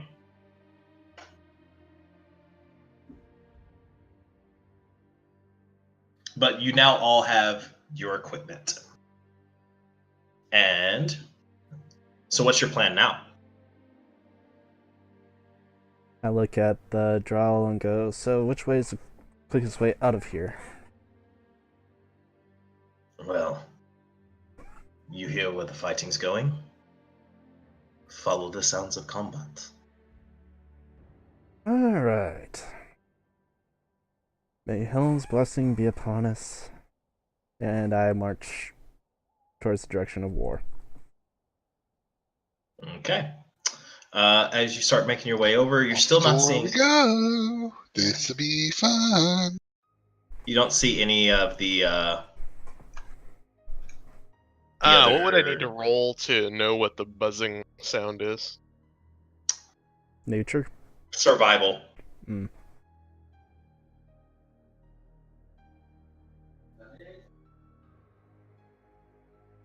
It doesn't sound like insects.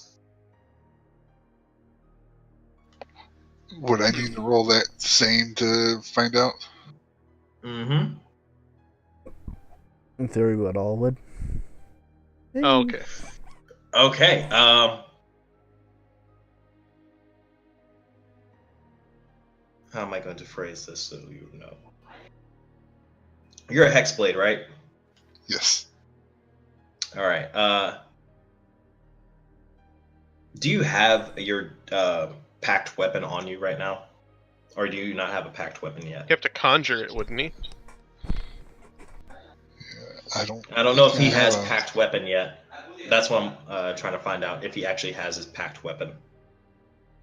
I know he channels Shep. I do. I thought you got it at first level with what's your whatchamacallit? What'd you go with? He has the whole packed weapons. He doesn't have packed weapon yet. I think that gets at level 2 or 3, where he actually picks the pack to the blade or stuff like that, and that's where he actually gets that. But he does have his hexblade stuff. Okay. Since your time with the since the time you actually initially made your pact with a denizen of the Shadowfell, other than promising to offer up souls in return for its power, you haven't had much dealing with the thing. Usually, whenever you use a weapon, you see a little bit of like a faint glow lift up off their bodies and go into whatever weapon you're wielding at the time.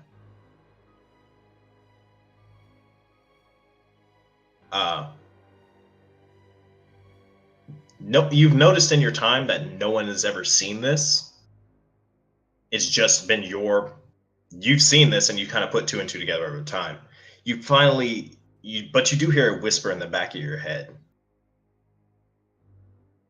There are demons afoot.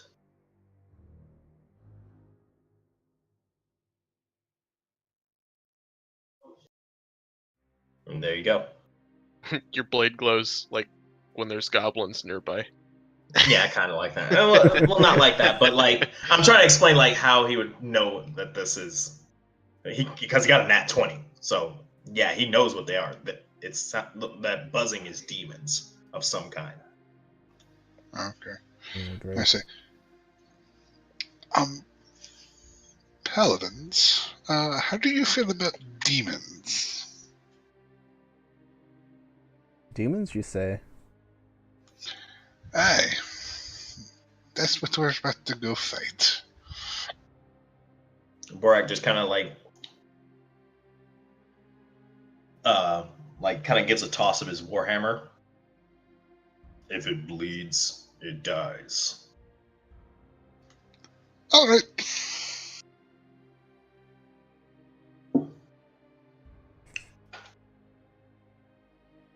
And you start making your way. So are y'all just gonna like walk your way around, or because this you know what you can see right now? This is as much as the prisoners you've seen. I summon my warhorse. No. Well, how else am I gonna get around? I figured we were gonna walk. Did you even give Borak that ability? No, I'm just kidding. Okay, I was about to be like, what the fuck? How do you have that at level 1? I need to check some shit. He is not. No, he is a war cleric. He is not summoning some fucking steed, which I think that actually is an ability. It is, probably. I don't know if clerics get it. I don't know if clerics get it either. I think paladins can get it though. I know World of Warcraft paladins get it. Yeah. But that's a different paladin altogether, I think. And warlocks can summon their demon mounts. Yeah, but I don't know if these guys get that ability. So you and the rest of the group gather up. I'm not gonna move their tokens around. The more combat-oriented ones might help you a little bit more, but for the most part, yeah, no. So you got them all with you. You do watch as like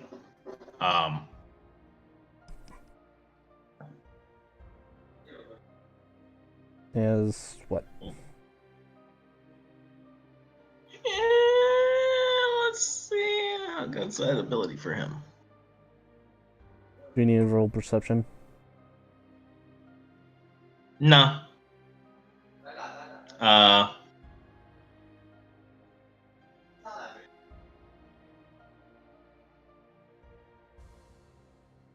You do watch as Seraph kind of like he drops into like kind of a stealthy pose, and he has out his hand crossbow. He has a hand crossbow in one hand and a short sword in the other, and he's kind of like sneaking around the walls. He's trying to like look out as he's trying to make his way out. Do you all also want to stealth, or are you just gonna clomp around? Well, I'm wearing heavy armor, so Yeah, no, you could try, but yeah, It's not going to it succeed. would be at a disadvantage. Yeah. I'm being stealthy, guys. I'm Yeah. worse. Yep. I'll try to stealth. Figured I might as well try. Yeah. It should be under your abilities page. Or skills, sorry. Yep. You're not really well versed at stealth. He's better than But, the rest of us. Yeah, he did do that. So y'all are kind of, you and Borak are both making noise. The rest of the party is like, or the rest of the NPCs are kind of just like following your lead, and they hear you making sound. You do make your way to the guard tower, and Oops.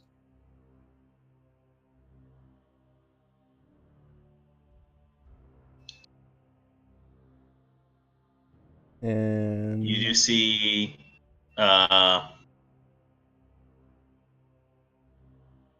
you make your way into the guard chamber, and there is the guard tower, and you see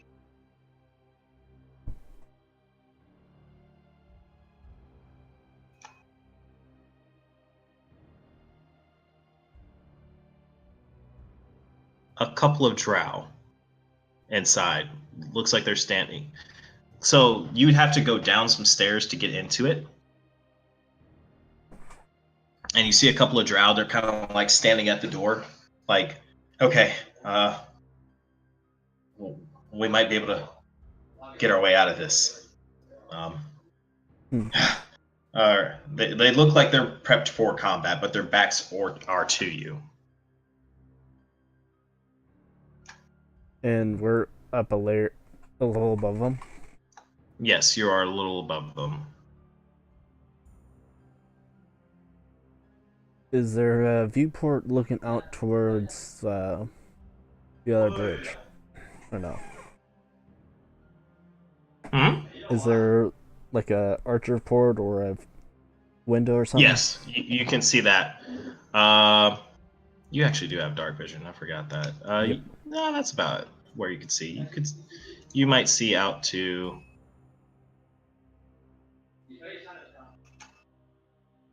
You can see out to here. You can see like what looks like combat, but that's about all you can see.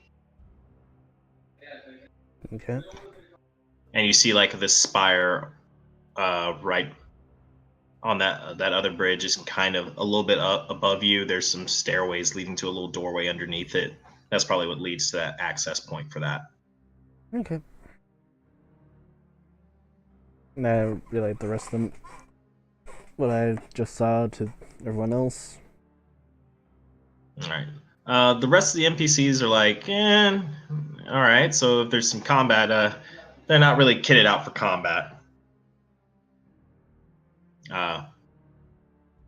Prince Darendil kind of takes his stance back as well. The dwarf, though, she does step up with you. She looks like if you're going to Eldith looks like if you're going to be trying to fight to get out of here, I'm going to fight with you as well. Alice nods and basically starts making her way down to the draw downstairs. Then we're going to follow her. How do I add you to the comment? There we go. And she is. Am I interrupting anything? Yeah, really. Just D&D. Alright, she's. Okay. Quick notification. The unit has made a Elite Dangerous group. Okay. Wolfpack Initiative. It is currently in the process of being approved and everything. Okay. To inform you of which faction allegiance, it will be Federation due to our location predominantly. Scrubs. Shut Yeah. up, B-Run. Empire's the only way to go. Keep the Scrubs. galaxy running.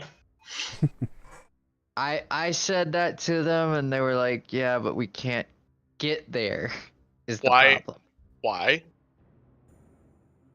Closest Imperial space to us is really far away. It's only like 100 light years. Yeah, well, most of them don't have good ships. You have to remember that. There's only a select few of us.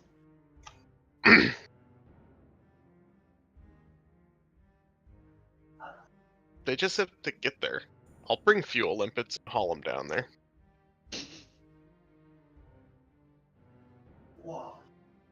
Also, apparently, the Alliance president was killed recently. Oh wow. Yeah. Dohop told me that, and I was like, wait, what? Okay. Back to the story. Well, we have a little bit longer to go, so thanks for the information. Yeah. Might join you guys on that. Tell them they're a Working bunch out. of scrubs. Oh, shut up, B-Run. Alright, let's get back to the story. Okay. Let me see. So, B-Run, a quick question here. Tracker that just adds them into the loop because I added the NPCs and it put an initiative tracker on them. If I have the players roll an initiative, will they also get a tracker? There's a Okay. Yeah. Rolling initiative. Okay, so that does show them. And then if I do that, you can have them all roll. You can. Oh, so it already just gives them an initiative. All right. There so, should and then- be you could have roll NPCs initiatives. If you click on the menu down there at the Mhm. bottom of the combat tracker, click the initiative button and click roll NPC initiatives. I don't see a roll initiative for the NPCs. Menu initiative. Okay. And Okay. then it's the mask. Looks like roll. It says roll NPC initiatives. There we go. Okay. So yeah, then it's rolled. All right. So I guess have you guys roll initiative and place that right here. It's gonna be a really enclosed space because I don't really have a space to show for them all. But you're all within striking distance of them for whatever ability to make things. Do they know we're here? You will have advantage on them. They are faced away from you. So I'll let you do one surprise action apiece. Are any of them near an edge that could be shoved off? You're in a tower. No. You're in a tower. They're like kind of.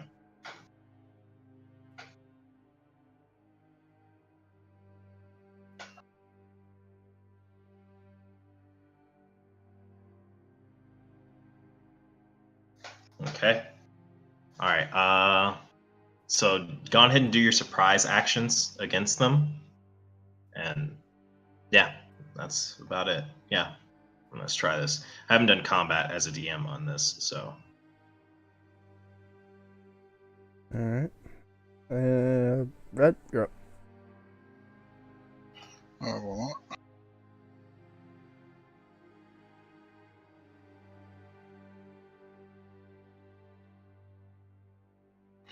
it's my turn.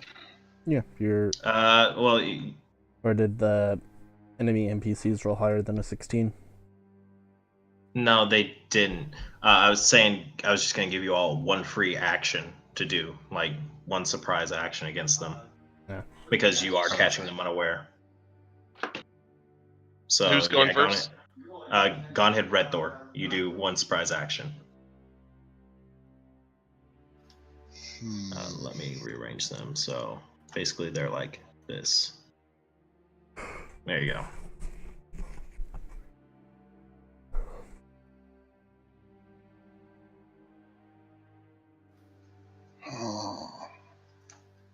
Eldritch blast them or smack them with a battle axe? They just disappeared. What the fuck? How the hell did they? They poofed.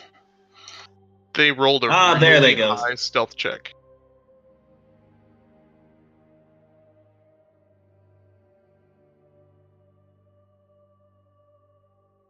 No. Oh, okay. So let me add their Actual tokens. yeah. Delete this token. Delete this token. Okay. There we go.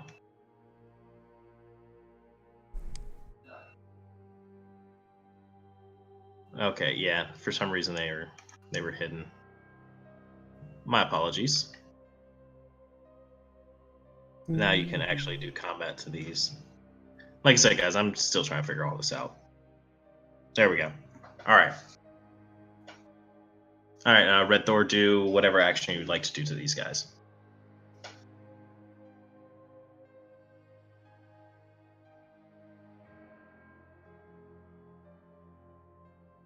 Red Thor. I'm trying to decide. Which one won't take up? 'Cause Which one will be the best one?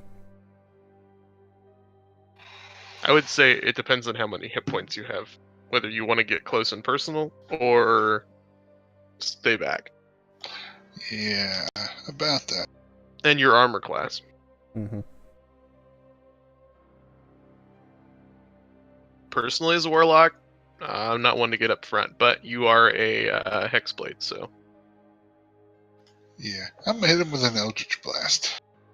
Okay. I will say that the one in the middle looks to be of better training than the other two.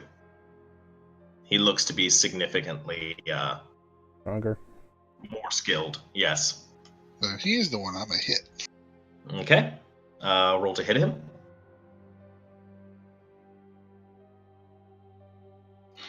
Oh shit. Okay, how do I do a cantrip to hit? Okay, I down think at the you just- bottom, click mode until you get to combat. And then click the little, if it isn't already there, click the little magnifying glass next to Eldritch Blast. There it is. Okay. And then drag and drop the attack roll. Oh, crap. This is gonna be Really? great. You're finally happy to get your abilities back, and you just send a bolt of Eldritch energy at him, and it hits the rocks above him, and he's like turns around like, "What the fuck?"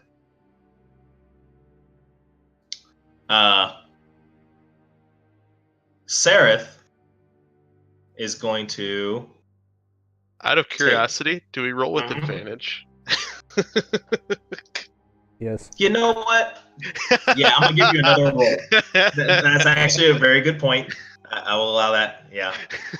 I mean, it's totally up to you, but You're not wrong. well, just roll once, but Yeah. Well, still missed. it unfortunately still missed.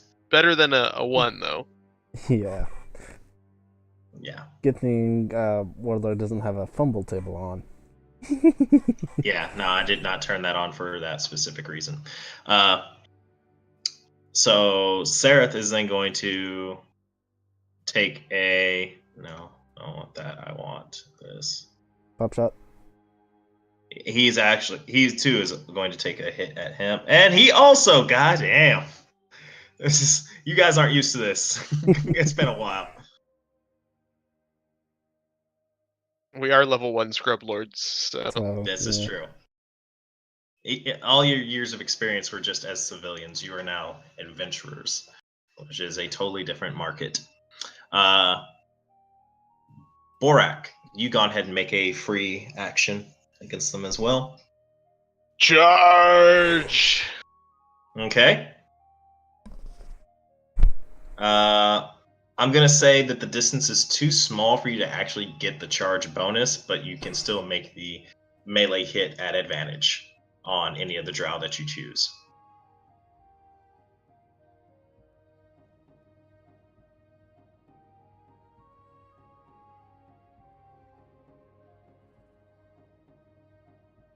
All right, that's a hit, and go ahead and roll damage for me.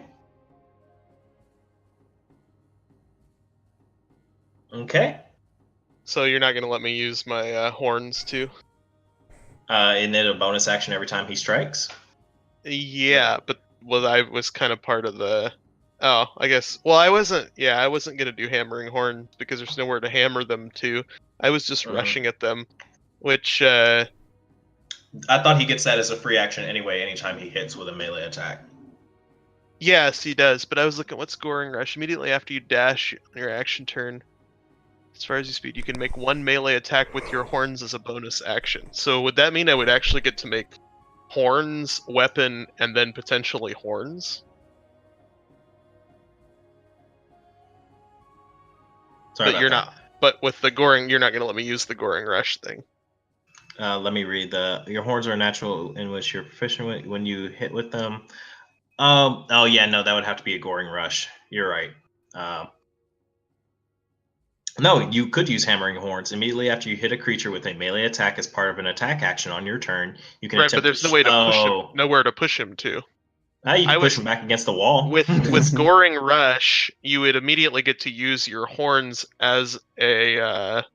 I would say when you do a Goring Rush, you only get the Goring Rush, just to make it so like you don't get three hits. Oh. No, yeah, straight up, no, that's not happening. But you can. I would say yes. You could try and do the hammering horns, and you could try and push him up against the wall after you've hit him and dealt that damage. Now with horns, it says your horns are a natural melee weapon with which you are proficient when you hit with them. So okay, so I need to roll an attack. I'm going to use the Warhammer's attack. It's the same. No, here's the thing. What you use is immediately hammering horns, which is the ability you're talking about using. This is the free action that you get as the Minotaur. The creature must. You can use your horns. You can attempt to shove the creature with your horns. But it doesn't do any damage, so I'm going to shove him up against the wall, but I'm not going to do anything to him. So I just pin him there. You would I would say it's like you're going to kind of like stun him a little bit. It's like it'd be like getting knocked up against the wall by a bull. It's not gonna. It's not physically damaging him, but it is. Well, that's why I was thinking about just using horns, because then horns is another 1d6 plus 4 piercing damage. Mm-hmm. Let's leave it up to Gary Gygax.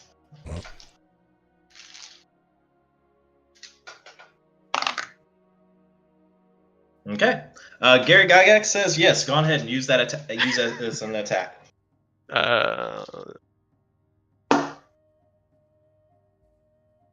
It's gonna say that I'm using my Warhammer, but I'm just making the attack roll. It's the same bonus, so okay. It's a +6 regardless. So no, that's fine. Did it not add horns as an attack ability for him? I threw it under powers, but it doesn't give it an attack roll. Oh wow, yeah, that's weird. I could add horns. I can make a weapon called horns. I did that at first, but yeah, I would do that. Just make a weapon horns instead of using it as an ability. Okay. All right, I'll do that then. Yeah, that'll work. Okay, yeah, no, that works. All right, good damage. Good damage. You watch as Borak runs up and he smashes into this guy with his warhammer, and then as the hammer like kind of smashes against his chest, you watch as he drops his head and just kind of rakes him with his horns, dealing additional damage. Okay, and then from there, let's see. Elise, go on ahead and make a free action. All right.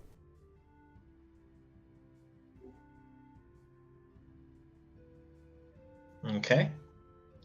You push up with Borak and you make a significant slash against the what seems to be the Drow captain. All right, dealing more damage. Good. Okay. There, I made it a weapon. So. There we go. That makes much more sense. Thank you very much. Now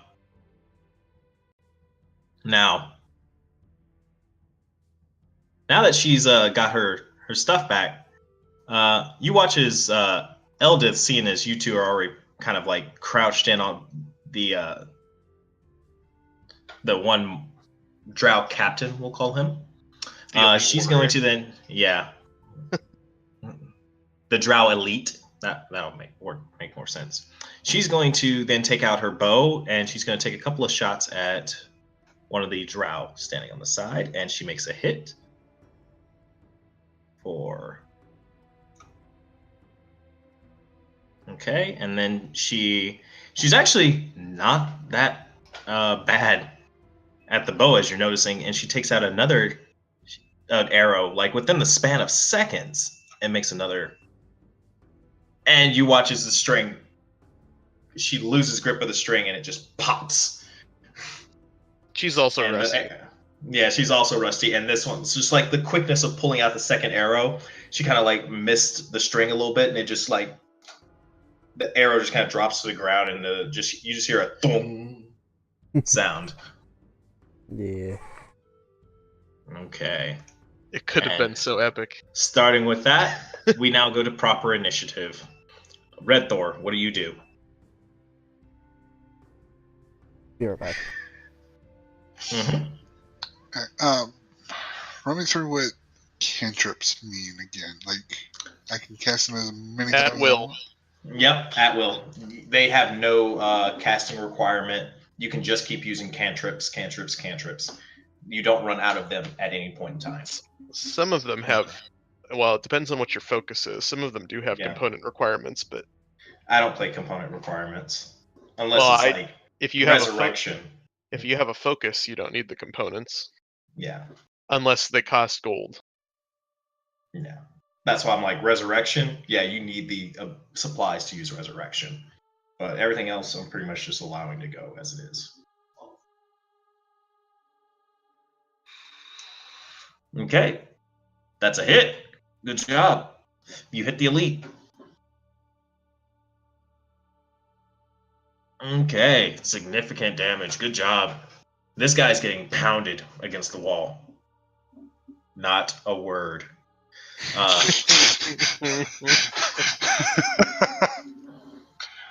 Would I do that? Yes. Borak's having his way with him. Oh, God. I mean, you are doing significant damage to this guy. Are you not entertained? Get him, Borak! I heard he likes it up to... If you read his story, like, he very much does have a thing for embellishment. So, yes, Borak is probably like, are you entertained now, drow? Okay. And then, so I just hit the next actor button, and then I'll go next into initiative, correct? Yeah, it should. Okay, all right, let's try it. Oh, yeah, I already did that, so there we go. There it goes. Okay, oh, wow, and it already just drags everything up that they have. Okay. I still find it easier sometimes. You can double click on their token, and it'll bring up their character sheet. And you can use their abilities from there. Mm-hmm. The drow is going to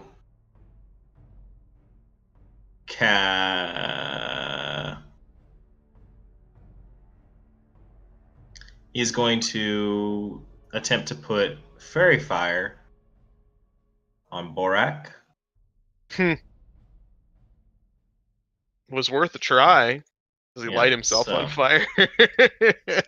No, he basically you suddenly see as Borak is now glowing.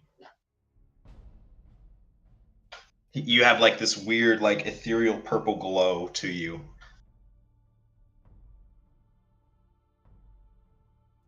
And that ends his turn.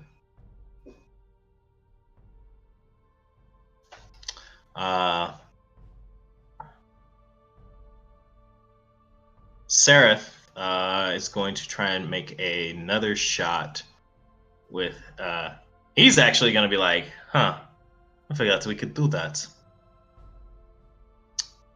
And he is going to try and do the same thing.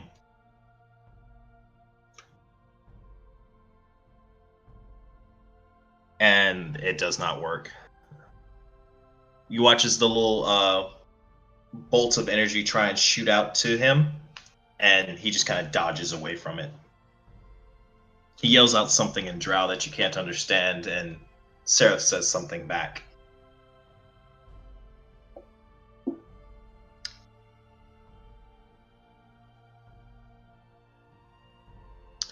Borak, it is your turn. Okay, I'm back. All right.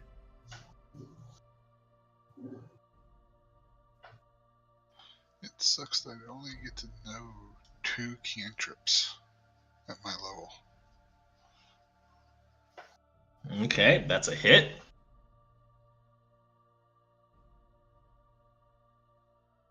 And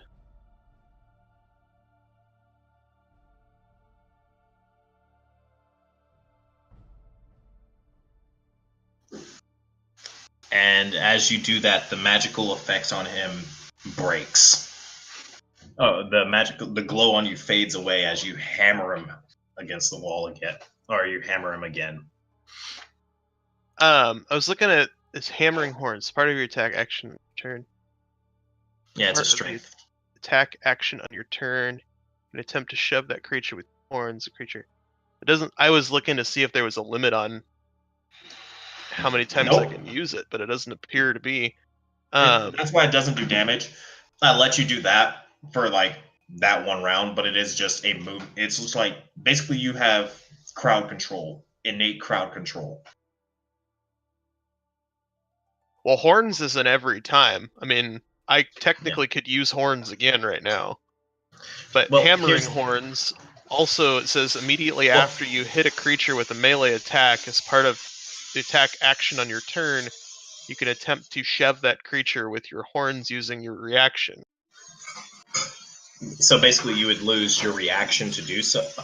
So you can only do it like once as a part of an attack action. So let's say you take an attack of or someone provokes an attack of opportunity on you or from you. That is your reaction. So you couldn't do hammering horns and use an attack of opportunity. You can only use it once per round. Can I pin this guy? Can I basically Attempt grapple to. this guy? Pin this guy with my horns? You can try and push him up against the wall again, yes, but Alright. not as horns for the damage. So I've read through it a little bit more. It is just a pushing action. 10, 11, 12, 13, 14. He needs to make a strength save of 14 or higher. Okay.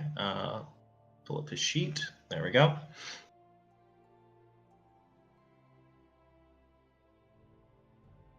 All right. He passes, unfortunately. He kind of holds your horns back as you're trying to push against him. And he kind of pushes your head backwards, kind of wrestling with a bull. Literally. All right. All right. That ends your turn. Drow 1. I fixed that save, by the way, so that I can do it myself now. Okay, cool. Good.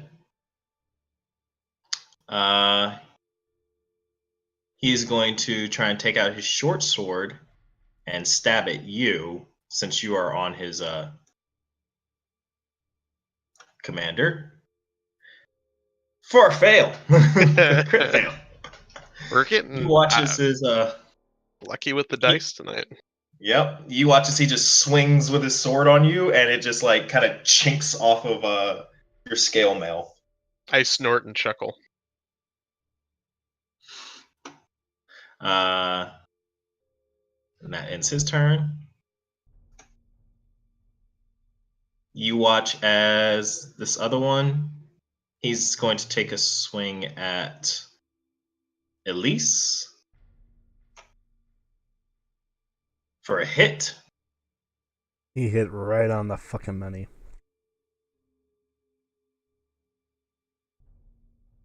For 3 damage.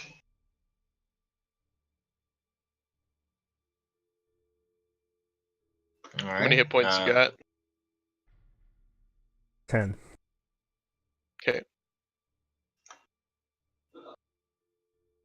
Alright. Elise, it is your turn. After I took the blow from draw 2, I pretty much do a retaliation attack. Okay. For a hit. And he's dead. You watch as you just you take that blow and then you just kind of take your sword and you sink it right into his chest and kind of lift him up a little bit and pull it out. And he falls to the ground dead. Eldith is going to take her turn now. And she makes a shot with her longbow on the elite for a hit.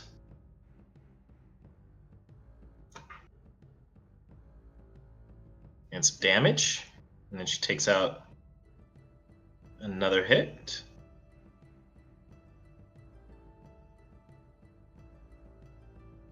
And some more damage. Good lord, how much health does this guy have? Probably a lot. He has a Well, I lot. noticed when we nailed him like 3 times at the beginning, his little green circle didn't turn any other color but green, so I assumed he had a lot of hit points. He does have quite a bit of hit points. All right, and top of initiative again. Red Thor, your turn.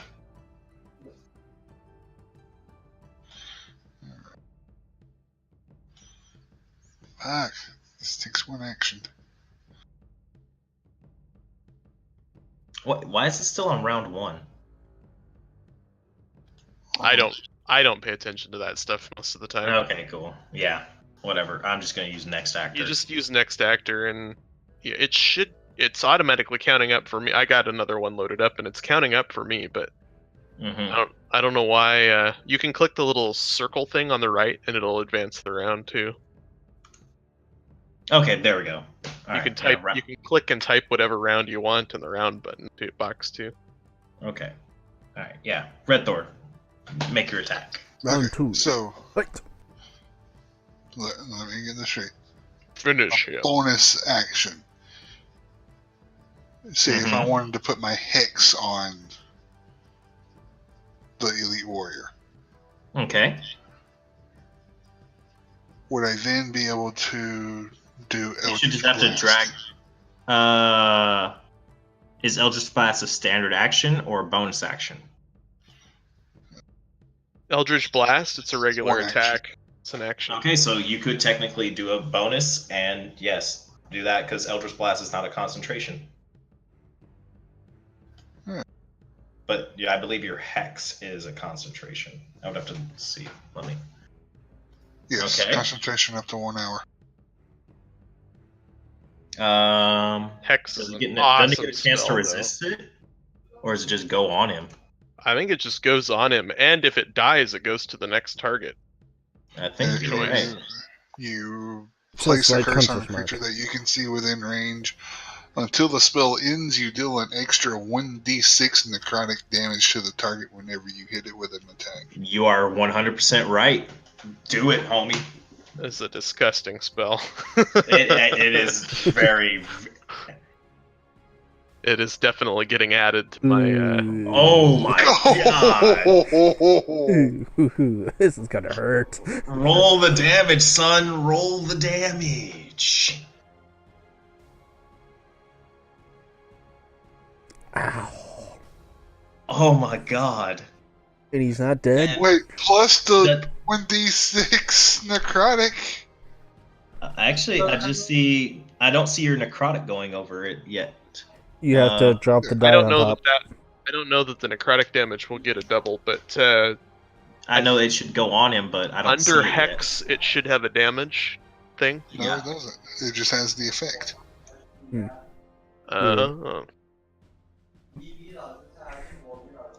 Let me look. No, I didn't want to do that to you. No. Okay, it says targeting self. No, I'm trying to take this off of you. Expend on next roll. Hold You up. can Let me. click on him. Uh-huh. It'll bring up the list of stuff that's on him, and you can delete Okay, yeah, there we go. There we go. All right. in the combat tracker. I mean, Yeah, and then effects. How do I do this? I guess I'll just do it. Warlock. Hex. I'll just do it. Or roll a d6 for me. Roll a d6. There we go. All right, so he takes an additional 3. Boom. Huh, that is weird that it doesn't add the damage to it. It should. Yeah. I'm surprised it's not because oh, there it goes. I see the roll. But yeah, no, it's already on him. Cool, whatever. let's carry this on. Oh, I also get to choose one ability when you cast a spell. The target has disadvantage on ability checks with a chosen ability. All right, what ability checks do you want him to have disadvantage on? What abilities are like Strength. Like, yeah, any strength checks he's gonna have disadvantage on. There you go, which will help out your friend. Wouldn't that also give strength him checks? with strength? Wouldn't that also give him disadvantage on fighting as well? No, that's just on. He's probably a dexterity fighter. Unfortunately. But no, it's like any ability checks with that. So that also applies for you as well. Your ability checks that are disadvantaged, but not your actual attacks. Those are still regular. That's the way I'm going to play it. DM has spoken. Target. Well, that's what it says. It just says ability checks. Yeah, not attacks. What's weird though is that it doesn't automatically damage them. I'm trying to figure out if it's at the. It says it until the spell ends, you 6. deal an extra 1d6 necrotic damage to the target whenever you hit with an attack. Yeah. So if they have the effect on them, does he I have? see a roll button. It's on. I have a roll button for it, but I don't see it for Red Thor to make the roll. Yeah, I know. You could just add go up in your weapons section and add a weapon called Hex. Yeah, that would also work. And just have it do necrotic, a d6 necrotic. And that would also fix that issue. How do I do that?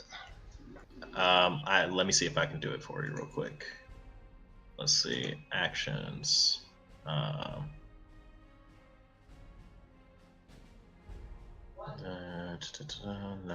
I won't do that. I don't know. How do you do it there, B-Run? How do you add new abilities? Bottom right-hand corner, you push that little circle with the hash, edit list. Then you push push the blue weapon button, or actually, I think you can do the just do the weapon. It's easier. Yep. It'll add an item, then you can edit the properties of it. You don't need to worry about the attack because you're not going to use it as an attack. Just worry about. So click on the magnifying glass. Click where it says damage on the circle with the hash. Push the plus. Drag is it 1d6 damage? Yeah, it's a 1d6. Drag the 1d6 to where it says dice. Leave everything else blank, I believe. And then put type necrotic. Okay, there it goes. Hex. Damage. 1d6. Okay.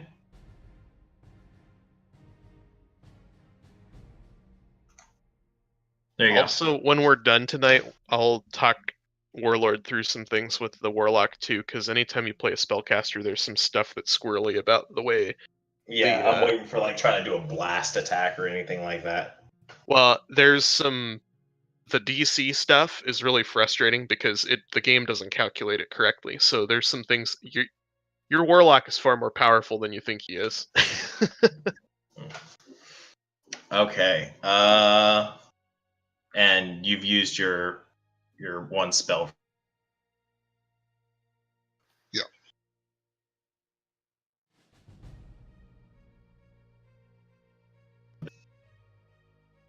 By the way, does Hex have level bonuses?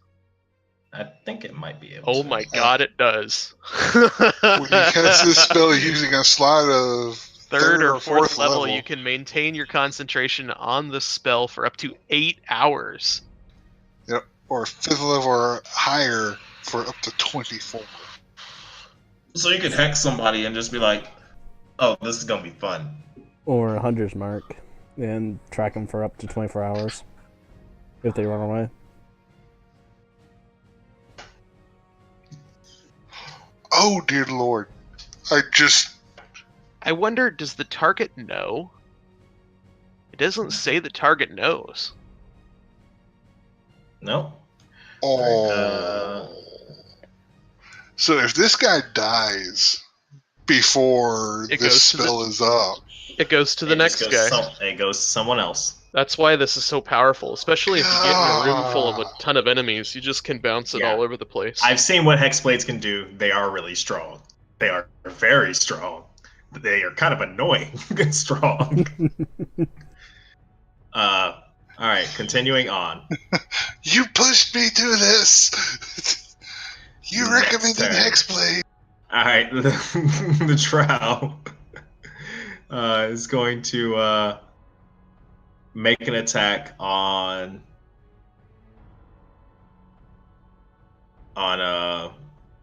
Borak. In the combat tracker, when you want to get rid of them, it brings when they die, it brings up a little red circle. Just double click that; it'll get rid of them. Okay, cool. Hey, I can see his health now. Yeah, he's not doing well. He's a swing and a miss there. Yeah, and he gets another swing and a miss. Yeah, another swing and a miss. He is hurting so bad. He is just flailing, trying to get you off of him as he's getting just hexed. I'm snorting and growling and pawing and shoving him against the wall and growling even more. Yep, he's just not feeling well. All right, Sarah is like, all right, these guys are very, very, very good at what they do. He's going to take a hand crossbow shot at the other drow in the room. For a miss. He is just not good today. Not very good at all. Well, how long has he been in prison? Like a year or so? He's been in there a while. Yes. His skills are very rusty. All right, Borak, it is your turn. I have yet to do anything clerical whatsoever. He's a war cleric. His strength actually comes in. He can spend a divinity to attack twice. He can. You're right, and so he does. And he missed. Oh, not today. He tried to. Borak tried to channel the power of, I think it's Therum. Tempest. He tried to channel the power of Tempest, and it's been so long since it's actually been in combat that it's just not happening today. If it fails, does it use up the Yes, it does. Ah! Yeah. Alright, it is now Drow 1's turn. He's like, I'm just gonna swing my sword. I gotta do something here. A pointy end goes toward enemies. And it hits. Finally. And he... Oh my god! He kills me. He dropped you to 0. God. You watch as the blade just... He stabs the blade into the side of Borak and gives it a little bit of a twist and pulls it out, and Borak is lying on the ground at 0 hit points. On your next turn, I'm going to need you to make a death save. All right. I knew I should have cast Sanctuary. Wait. couldn't our other paladin run over and do lay on hands? She's and right that? next to him. Yes, she could actually heal him. Yes, she could do a lay on hands and bring his ass back. Speaking of, it's your paladin's turn. Elise, what are you doing? Is lay on hands a full action? It is his. It would take I his assume action it. to do so. Assume it takes an action to touch somebody. It does. Where the hell is lay on hands? I think you have it at level 1. I'm not sure. You should, Yes, Is it? and it's you do. you get to choose. I think it's up to the number of hit points you have, and you can choose to spend No, as it's many or as few. I think it's 5 per level. I have to. Let me just open up the sheet real quick. It's been a while since I've played doing this. Yeah, healing hands. Yep. And you spend all 5 points just like, nope, come back up, my friend. And you bring more. Borak stands back up. Like, I am really rusty.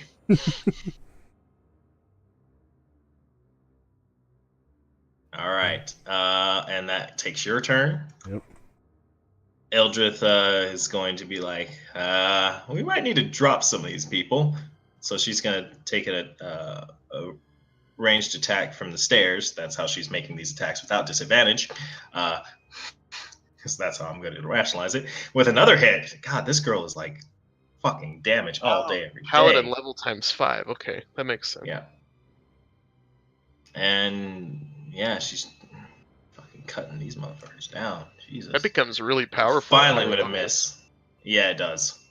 And unfortunately, she missed with her second arrow. She hits him once, and because he's falling to the side with the arrow in his chest, she misses. All right. Top of initiative. Red Thor, it is your turn.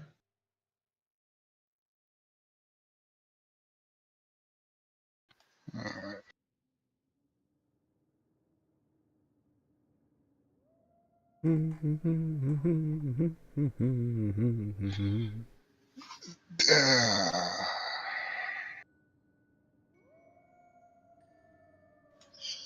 See, I'm tempted to use Hexblade's Curse. The spell curse. How do I link something in chat for y'all to look at? Can look at it right now, and you just drag it over. Drag the dragon symbol over to like this. You drag the symbol over to the chat window, and it should automatically post it, I believe. There we go. All right, let's see. So firstly, you can place a baleful curse and so on. As a bonus action, choose one creature you can see within 30 feet. Target is cursed for 1 minute. The curse ends early. If the target dies, you die, or incapacitated until the curse ends. You gain the benefits of. Holy shit! Yeah, you can just stack debuffs on people.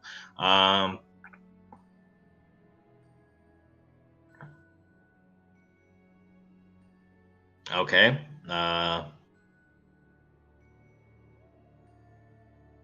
Jesus Christ! All these things were just. What is Witchblade under? I'm trying to, or Hexblade under. I'm trying to figure out how to get to it. It's under. It would be under Warlocks. Yeah, I've got.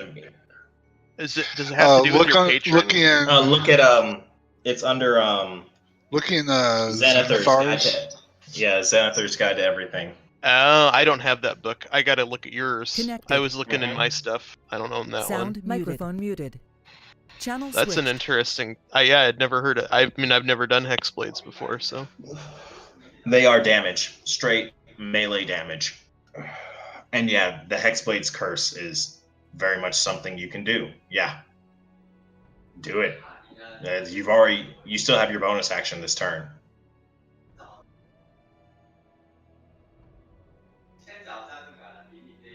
So, yeah, go ahead and drag Hexblade's curse onto him. Whoops. I'll do it twice. I got it. Alright, yeah, he's now cursed as well.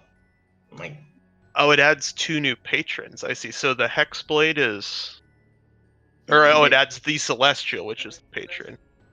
Yeah, the Celestial's a patron, and the Hexblade is he's bound. He made a pact with a being from the Shadowfell.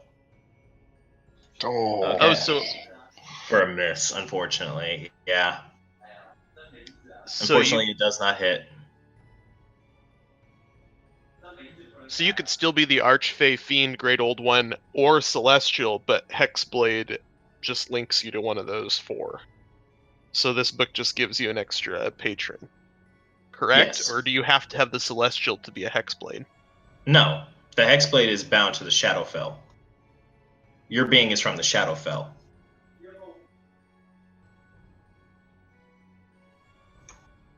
Like his patron is so. And here's how you have made a pact with a mysterious entity from the Shadowfell, a I force that found it. manifests. Yeah.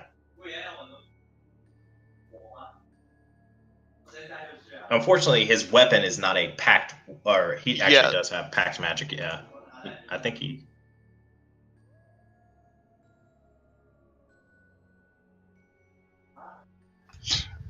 At first level, I can channel my will through a particular weapon whenever I finish a long rest. I can touch one weapon that I'm proficient with that lacks the two-handed property, and when I attack with that weapon, I use my charisma modifier instead of strength or dexterity for the attack and damage rolls. Yes. If I later gain the Pact of the Blade feature, this benefit extends to every packed weapon I conjure with that feature, Yes. no matter the weapon's type. So at level 3, when I get Pact of the Blade, then I will have a packed weapon. Yeah, it makes no sense for a Hexblade to choose any other type. It's 3rd level you get. That's a packed boon. Yes. He can't choose his pact boon until he gets to 3rd level. As of right now, he's just he's level 1 and he's already overpowered. At level 1, he does a shit ton of damage, but if anything hits him, He's dead. he's still only wearing light armor. He does not have very high armor. He is a glass cannon right now. It's just he's standing back. That's why I haven't been swinging on him. And He's they're standing currently back. engaged in mid. They're engaging my character and Borak. Yep. You two are up front. Oh, but this is wonderful. At 10th level, Armor of Hexes. That'll be a while. Yeah. Don't. You can keep looking at your future, but let's get the combat going. I'd like to get y'all done before midnight. I know, but still, just looking at it like, oh, attack. yes. Attack. Already did. He already did. He missed. It's my turn to. I have to Draw. move it to next actor. Yes. This guy's like been getting all this stuff done to him, so I'm going to make a roll for him.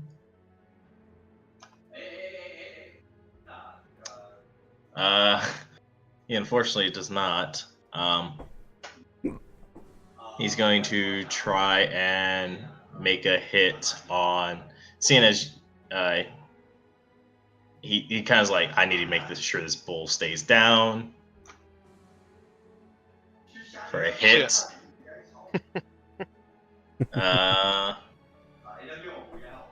I'm going to roll this. Okay.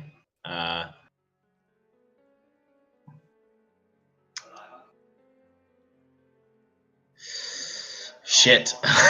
I'm so sorry. Hey, it's your NPC. You can kill him off if you want to. I really didn't want him to die, but apparently... No, I don't want to do... Oh, god damn it. This is going to hurt so bad.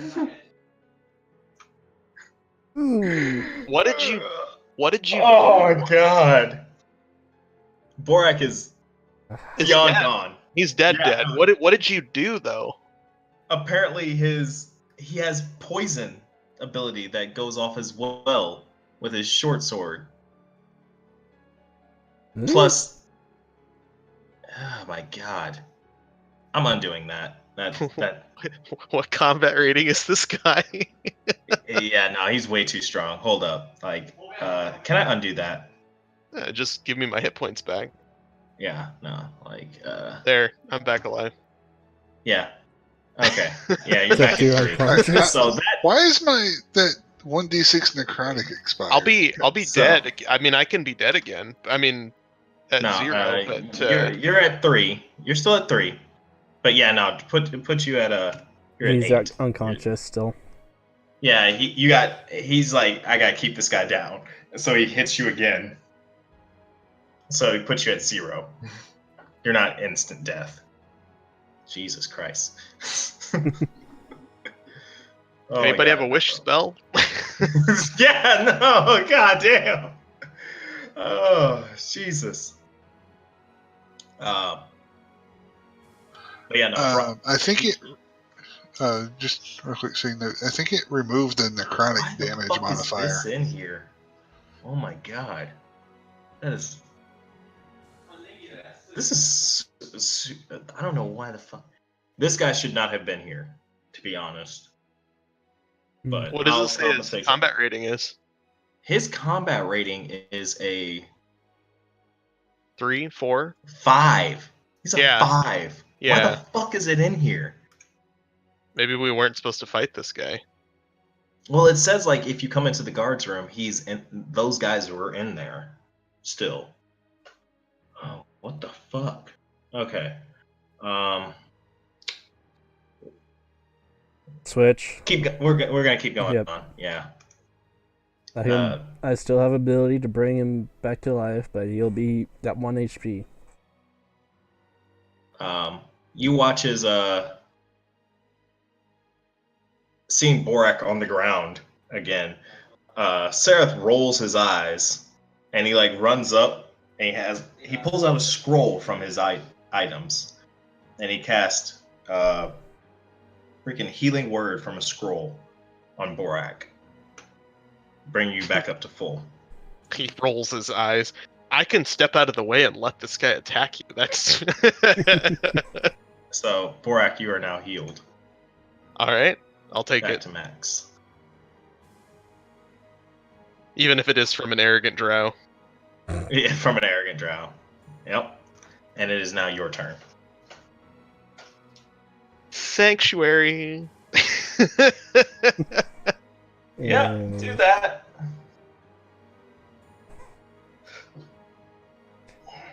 Or Shield of Faith. Can you do that to yourself?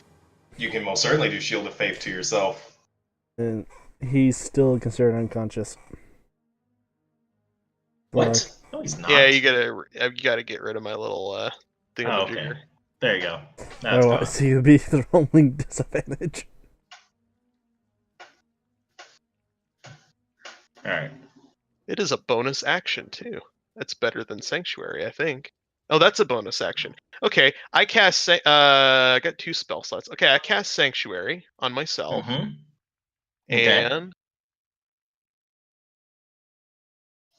I cast Shield of Faith. You only get one bonus action. I can't use it as an action. Oh yeah, I guess you could. Yeah. All right. As long as you don't make an attack as well. Yeah. No, Sure. I'll allow it. well, I can't make an attack. I just cast Sanctuary. Yeah, that's true. All right. Yeah. Tristan gets 2 extra AC. Yep. There you go. All right. Yeah. You watch as that first drow tries to make an attack on you, and it does absolutely nothing because you have Sanctuary. It just bounces off, and he's perplexed, like, what the fuck? It also, let's see. Does it do anything else? Warded creature with an attack or a harmful spell must first make a Wisdom saving throw. This is what I was trying to find out earlier. I don't know what he needs to roll against, because my wisdom would be, I would assume it would be 8 plus 2 plus. So if I try and roll an attack against you, let me see what happens. He needs to beat a 13, I think. Wisdom saving throw. And Well, the attack missed. But Have him let me roll a see. wisdom saving throw, Yeah, or just roll a wisdom save. yeah. And I think it needs to be a 13, because it'd be 8 plus 2 plus my modifier. He got a 16 wisdom save. Okay, so he manages to pass, which on a failed save, he must choose a new target or lose the attack or spell. So, but nothing else happens. Okay.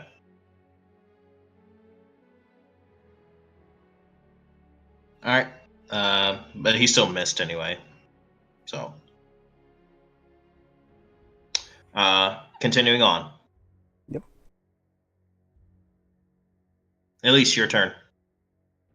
Back at the elite trial again. That's a hit. Do some damage. And you watch as you're like, not my bull, man. No one hurts my bull. And you stab him. Well, would it be more of a slash? And I guess. Would it be Yeah, more of a slash? Yeah, you slash him against the chest and he falls dead to the ground. So that means I'm assuming your effect goes to the drow, the last remaining drow, right? Who, me? Yes. Yeah. No, it goes to Borak. No. Let's see. How do I? Go ahead and apply your hexblade thing. Why did your hexblade go away? I don't know. All right. It happened when you did that poison thing. Okay. Yeah. Your hex goes to him. And does your curse move as well? I think you just have to drag your curse over the other target. If the cursed target dies, you regain hit points equal to your warlock level plus your charisma modifier. Yeah. Oh, I thought you meant hex. The hex did. Yeah, he just put it back. He put it on that one. I would have gained 5 hit points. Okay. All right. You should be able to redirect those. All right, and he is now dead, removed from the combat. All right. This new drow, he's on. He is on that. Let me make sure effects. Let me add. There we go. I'll just add rounds to it. That way it doesn't go away. That's what I think happens because it had 0 next to it, and it just kept going on and on and on. So 10 rounds is good enough. All right. So and at least make sure your AC. Yep, 100 turns. Good. And yep, cool. All right, and continuing on. So Eldith is then going to make some ranged attacks against this guy. Miss. For 1 miss and another miss. She was doing some significant damage at the beginning, but unfortunately that luck has run out. All right. Red Thor, it's now your turn.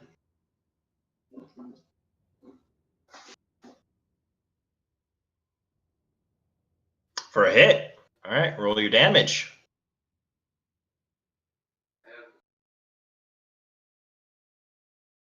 Okay, that's a hit. All right, roll your hex damage on him as well. Hey! It just knocks him against the wall, and he just falls to the ground like a marionette with his strings cut. Thank goodness for hex. Okay. All right. Borak looks at you with a suspicious look. The other paladin does. The paladin does the same. Yeah. What? All right. So I'm assuming you're. I mentioned I'm a warlock, right? I think you did. How long does Sanctuary stay on you? Let me look. 1 minute. Second. My phone's ringing.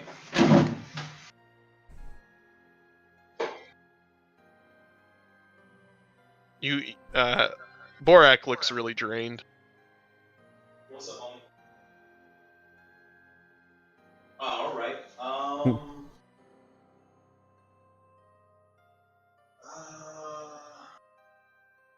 just send me the directions to the place and I'll let you know if I head out there? Yeah. Oh, just breakfast feast. Yeah. Okay. All right, man. Thank you, brother. All right. Peace.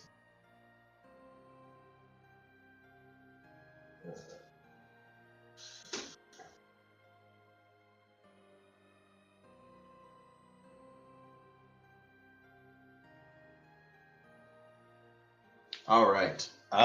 Continuing on. Sorry about that. All right. Unforgivable. So, how do I end combat so I can get rid of your initiatives? Kieran? Or I just have you roll new initiatives? You just have us roll new initiatives, but Okay, yeah, that'll work. Alright, I'll learn another one. that I know of. Okay. Leprechaun Yeah, knows more about the actual ins and outs of it than I do. Yeah. All right. I'll say that all this stuff will last longer. Tristan's last 10 minutes. Mine'll be done in a minute. Okay. Or less than a minute. I'm gonna say all your effects probably are going to be gone within the next little time. Except for maybe Tristan's. Yeah, if we get into a fight in the next 10 minutes, he's got an extra AC, so. Yeah, there you go. Yours will probably wear out though. Yeah, mine's only a minute. I expected it. So you all make your way on towards you're making your way down the bridge.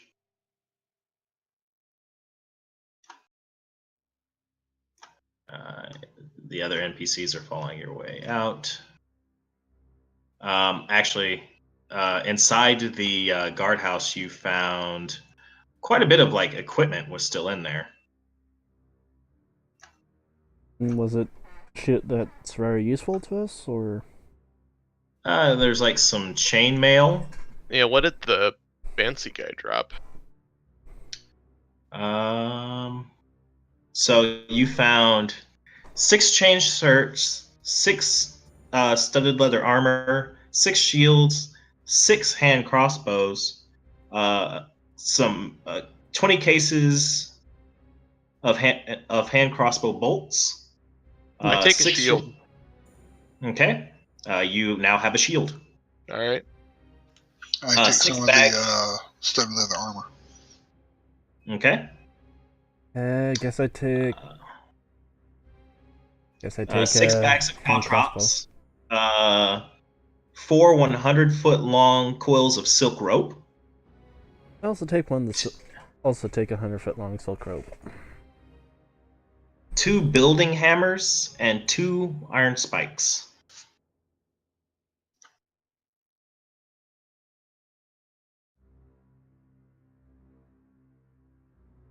Is this in the? I take a bag of caltrops. You watch as the other party members are like, "Oh, look, some loot!" So they also start donating some equipment to try and make their way out of there as well. As you put all this stuff in your gear, I'm going to keep narrating on.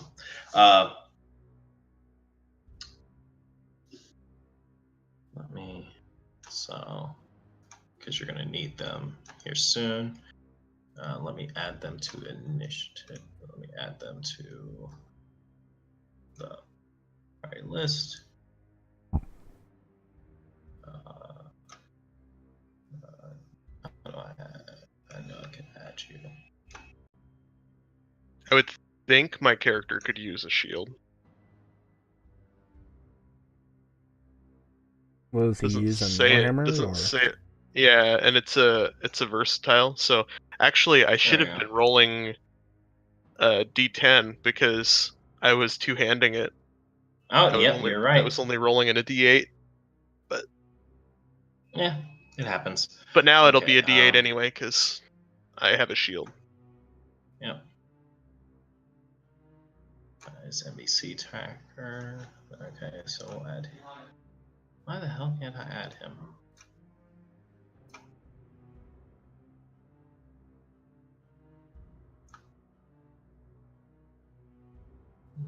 now? I'm trying to add them to Combat Tracker, and it won't allow me.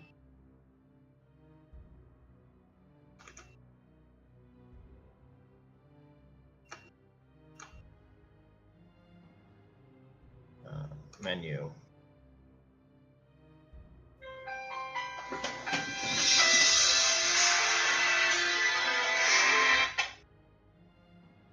What's up, dude?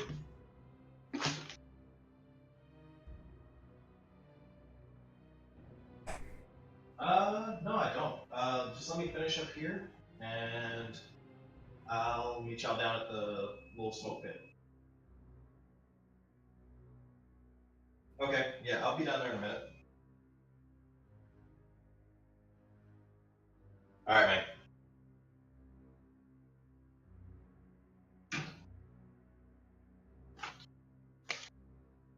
Alright, guys. Unfortunately, I gotta go and take care of some stuff.